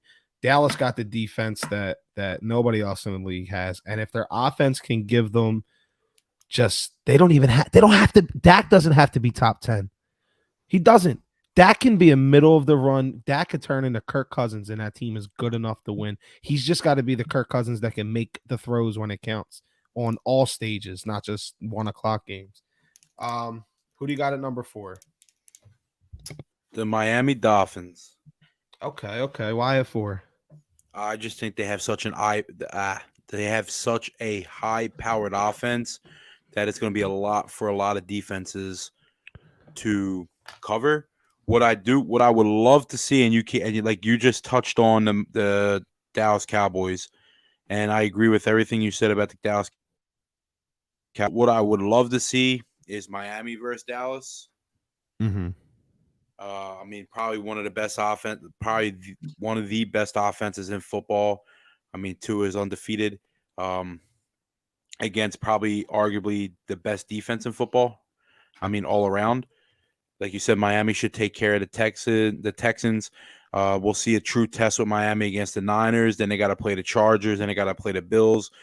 Then the Packers. Then the Patriots again. And the Jets again. I mean, Dolphins have a hell of a schedule that close out the year.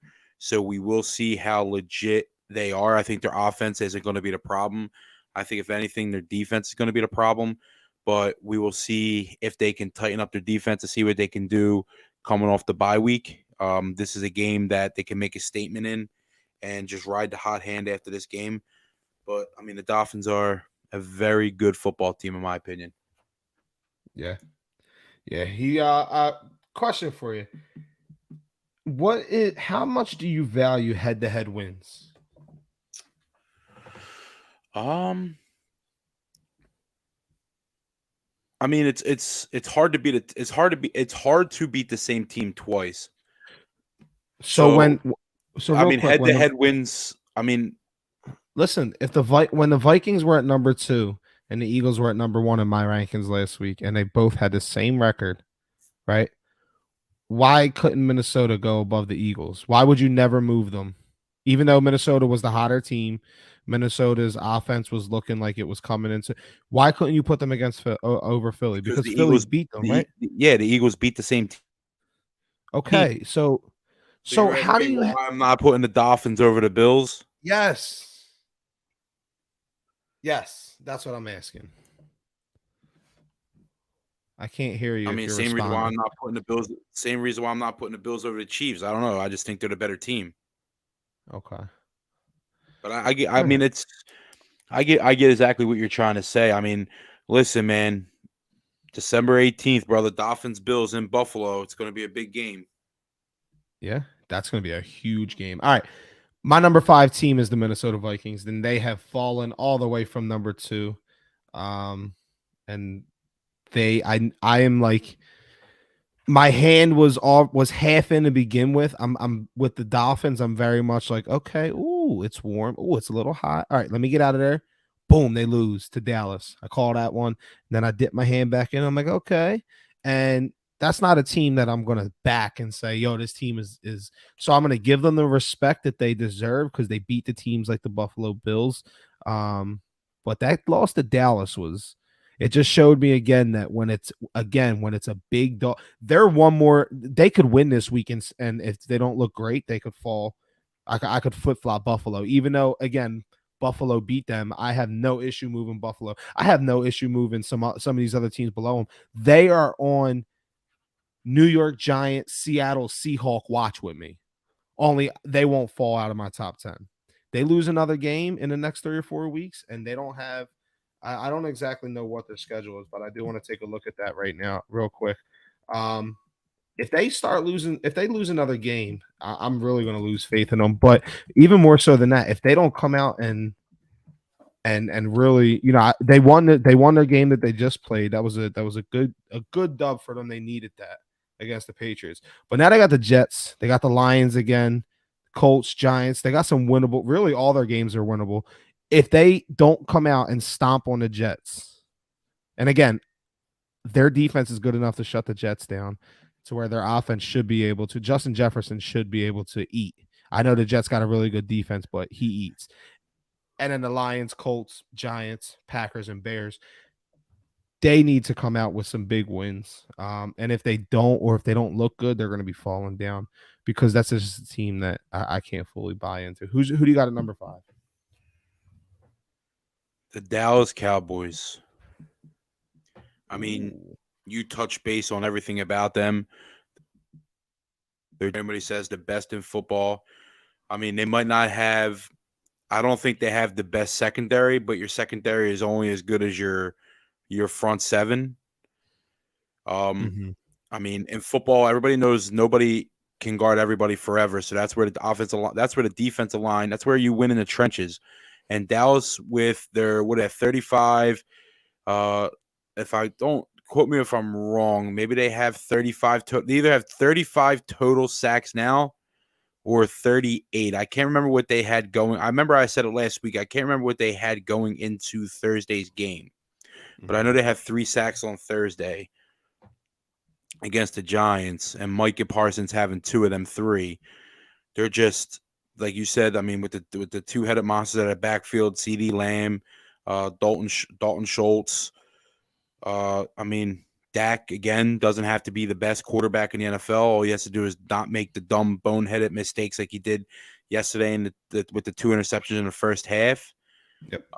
You don't make them mistakes, and you just let the offense roll. You just keep over the time of possession. Your defense is going to get you the ball back countless times. They're going to constantly keep getting you the ball back, whether it's forcing turnovers. Like you said, they're the number 1 team in the league. Isn't that what you said? Baltimore was number 2, I think. Baltimore is, yeah. All right. They just need to. Defense is just going to get you the ball back, and you just got to play some fucking football. I think they have the most sacks in the league. That's what it is. They definitely have the most sacks in the league. I just can't remember if they had 32 going into this game or 35 going into this game, or going into yesterday's game, I should say. I'm on it. But all right. So number 6, I have the Buffalo Bills, and for all the reasons I said earlier, Buffalo is the team that's sitting there for me, right? This is how I can explain them best. They're the team that's sitting there.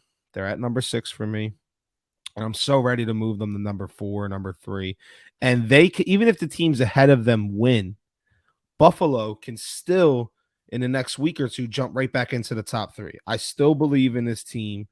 I definitely think that they're just, I mean, they're even their struggles right now, they're still, they're still winning. They struggle with the Vikings and the Jets, and they come back, they beat the Browns. They did struggle with the Lions.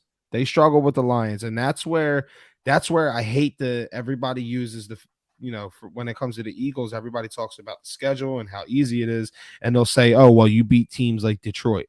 And it's like, you beat teams like Indy. Like, okay, Indy stood toe to toe and beat the Chiefs, and then Detroit stood toe to toe and damn near beat the fucking Buffalo Bills. So it's like, I understand, but everyone gets to play, and it's any given Sunday. For real, it's any given Sunday. The Bills, they got the Patriots, Jets, and the Dolphins in the next 3. So they got a chance right here to, if they win those 3 games, I don't care what the Chiefs do. If the Bills win those 3 games right there, the Patriots, the Jets, and the Dolphins, I guarantee you, right going into that Christmas Eve game where they play Chicago, I will move them back to the number 2 spot. I don't care if Kansas City wins every game from now till then. I will move the Bills back up because that's a 3-game stretch there where they get a chance to, they got to beat the Patriots and Bill, who's always a tough matchup. And then they got the 2 or 3 losses on the season were the Jets and the Dolphins. And now they get a chance to beat both of them teams. If they win, if they go 3-0 in the next 3 weeks, They're back on track. They're the best team in the AFC. And shit, depending on what Philly does, they could find themselves at number 1. Who do you got at number 6? the the Minnesota Vikings went from number 2 to number 6 in under 7 days. Because they Just getting stink. absolutely slaughtered by, like, embarrassed by Dallas. Mm-hmm. Like, you still have your entire starting offense out there. You have Justin Jefferson, Dalvin Cook, Adam Thielen, your starting quarterback, and Kirk Cousins, your offensive line, and you get absolutely embarrassed by the Dallas Cowboys at home in front of all your fans. I still do think I'm going to ride with them because I said it from the beginning that to be an NFC Championship game. So I'm trying my best not to have to backpedal on that, but it's not looking too good for me right now. It's not looking too good for them right now. So I'm going to keep them in the top 6, but they're about another loss from being at the bottom. Yeah. Okay. We're on the same page. We're both ready to kind of boot the, and this is where like I said, this is where I was with the Giants and the Seahawks the last couple of weeks, and they both proved us right. And I think they both are going to fall out of all of our top 10s. At least they should. But yeah, that's kind of where I'm at with the Vikings. They're trending the wrong way, even with a win against the Patriots. But they got a winnable schedule, winning out, and they could find themselves right back up in the top 5 too. Number 7, I got a team that I would say I'm pretty big on, and this week is going to tell me a lot on whether or not this team. I think this team could push Buffalo up and bounce Minnesota if they win this week. But I'm looking at the Tennessee Titans at number 7, and they've crept. They went from not being in my top 10 to being number 7, and I got them ahead of some teams that people might think are. You look at these two teams on paper, you might say, okay, I'm taking that team over Tennessee, but Tennessee, bro, they won. I think it was 7 of their last 8 games. They've been able to survive this year. They've survived Derrick Henry being a little inconsistent. They've survived not having AJ Brown. They've survived a quarterback injury in the middle of the season. Like they got some. They lost to a Chiefs team with Malik Willis. They lost by 3, and it wasn't no fluke. No, they were leading going into the fourth quarter with Malik Willis at the helm against the Chiefs, who look like the best team in football right now. So even in some of their losses, they have that, and then they have a 1-point loss in they got a 1-point loss in week 1 to the Giants. So they lost the first 2 games, then they go on this nice tear, and they haven't lost in regulation. They lost an overtime game to the Chiefs. Actually, hold up. I was looking at the wrong. They lost the overtime game to the Chiefs with Malik Willis. It wasn't earlier in the season. It was a couple weeks ago.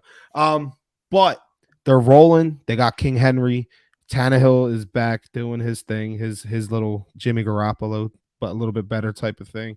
And I think that they got a good chance to win this week against the Bengals, and they can knock the Bengals out of my top 10, and they can maybe creep up to number 6, depending on what the Vikings do. Who do you got at number 7? I have the San Fran 49ers.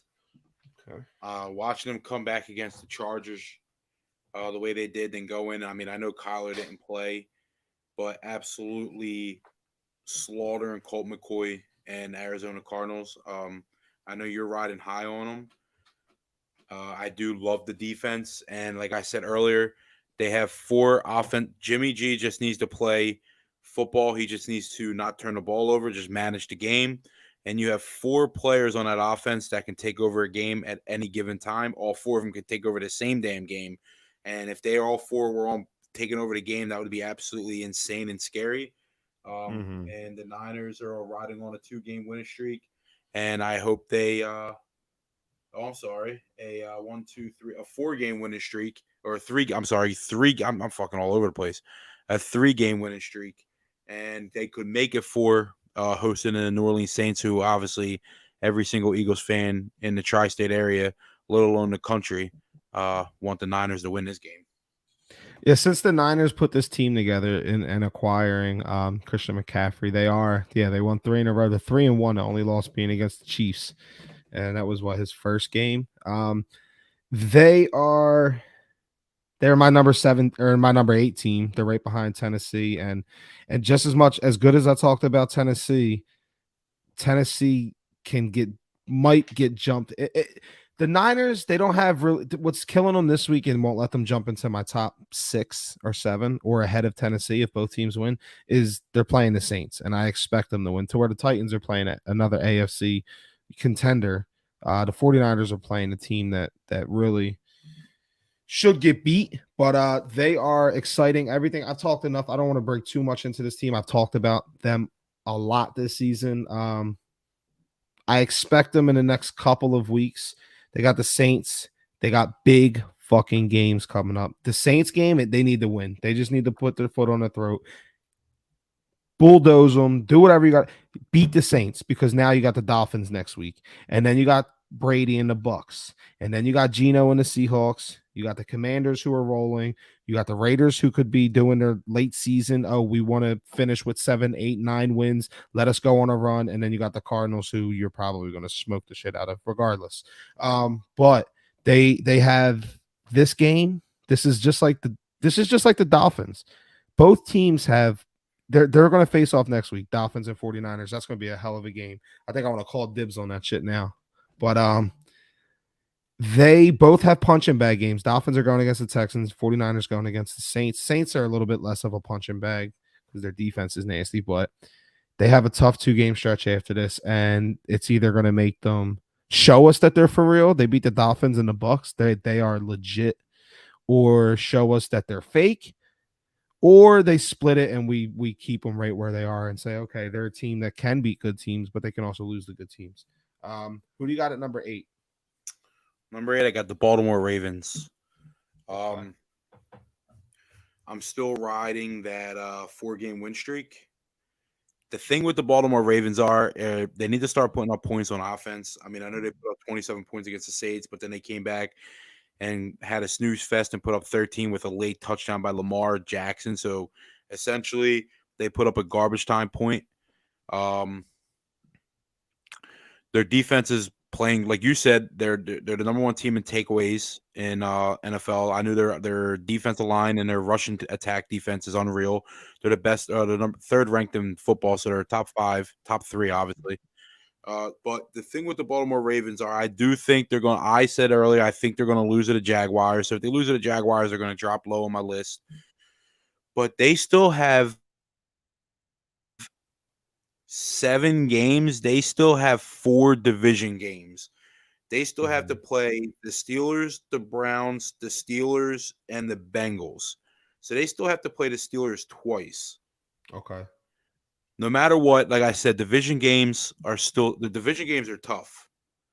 No matter how bad the team is or how good the team is. I mean, look at the Bengals Steelers game last week. I mean, I told you, like I said, I thought that was a must-watch game, and it was a game that had a lot of offense, a little bit of defense. Yeah.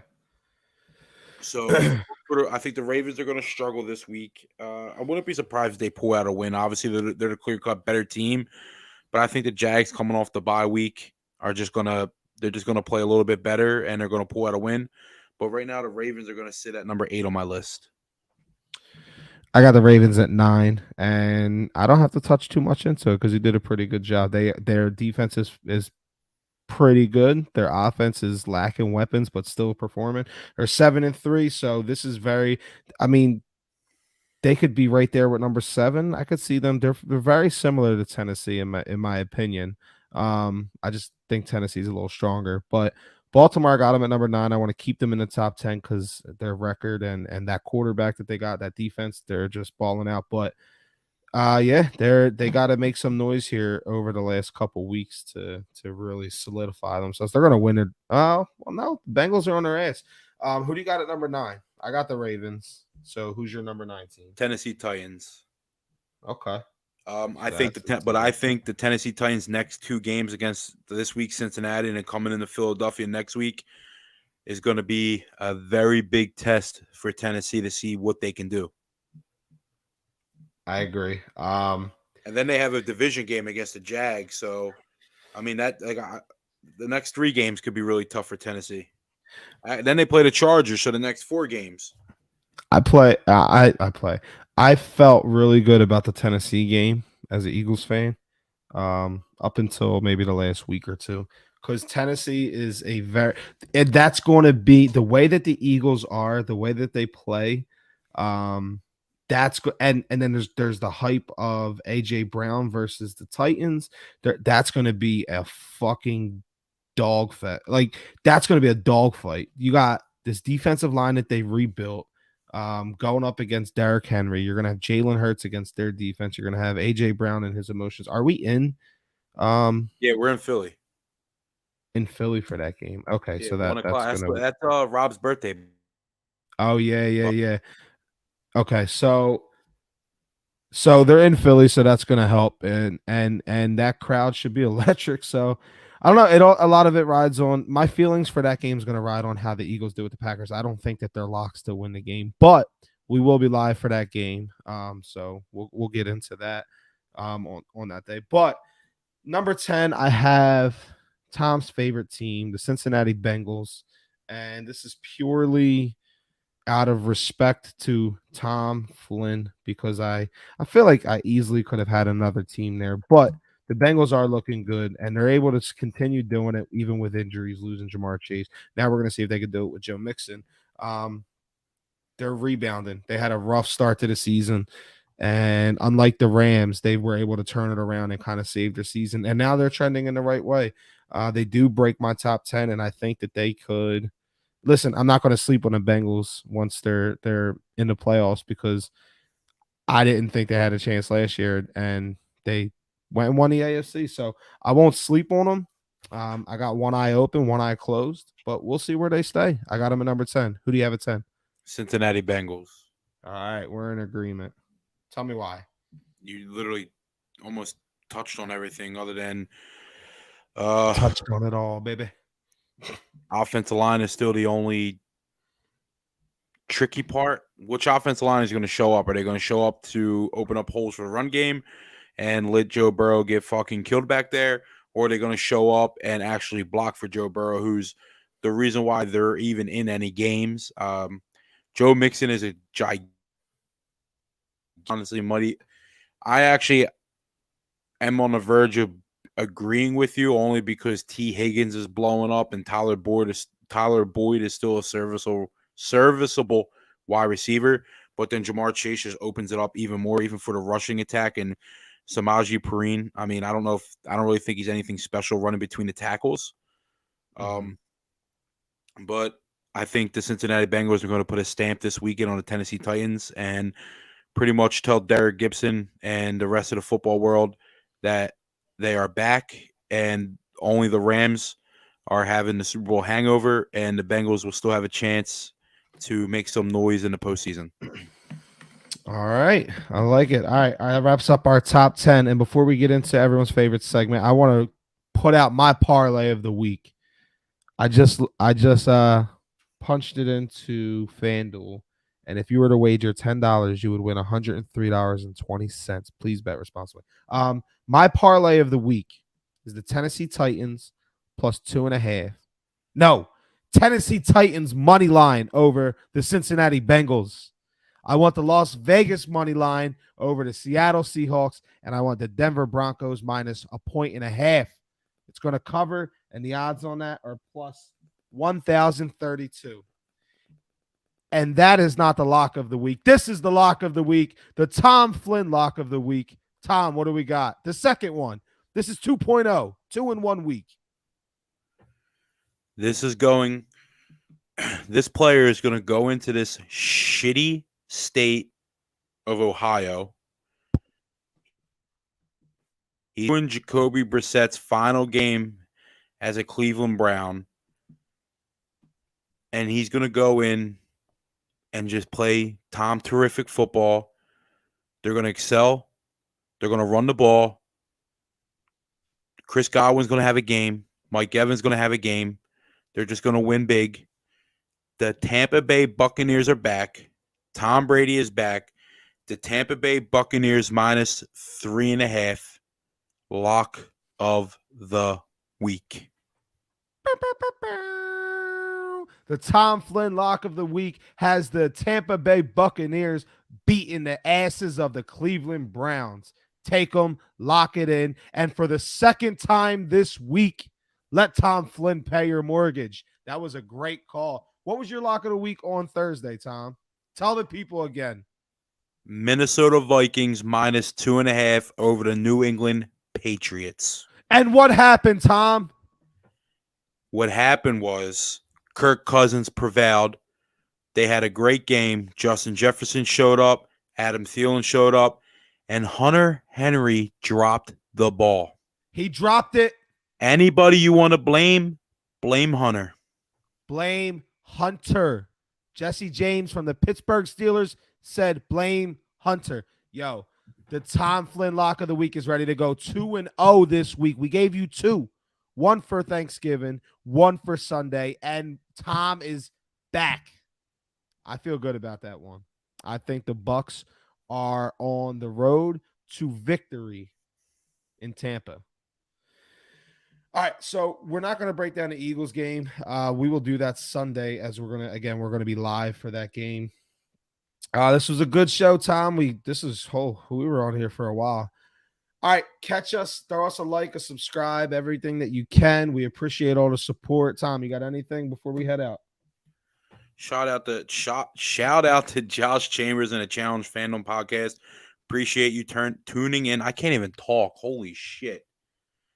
Thank you for tuning in and watching our show. Give us a like, a follow on Twitter, Instagram, YouTube. Subscribe to us, Philthy Dad Pod.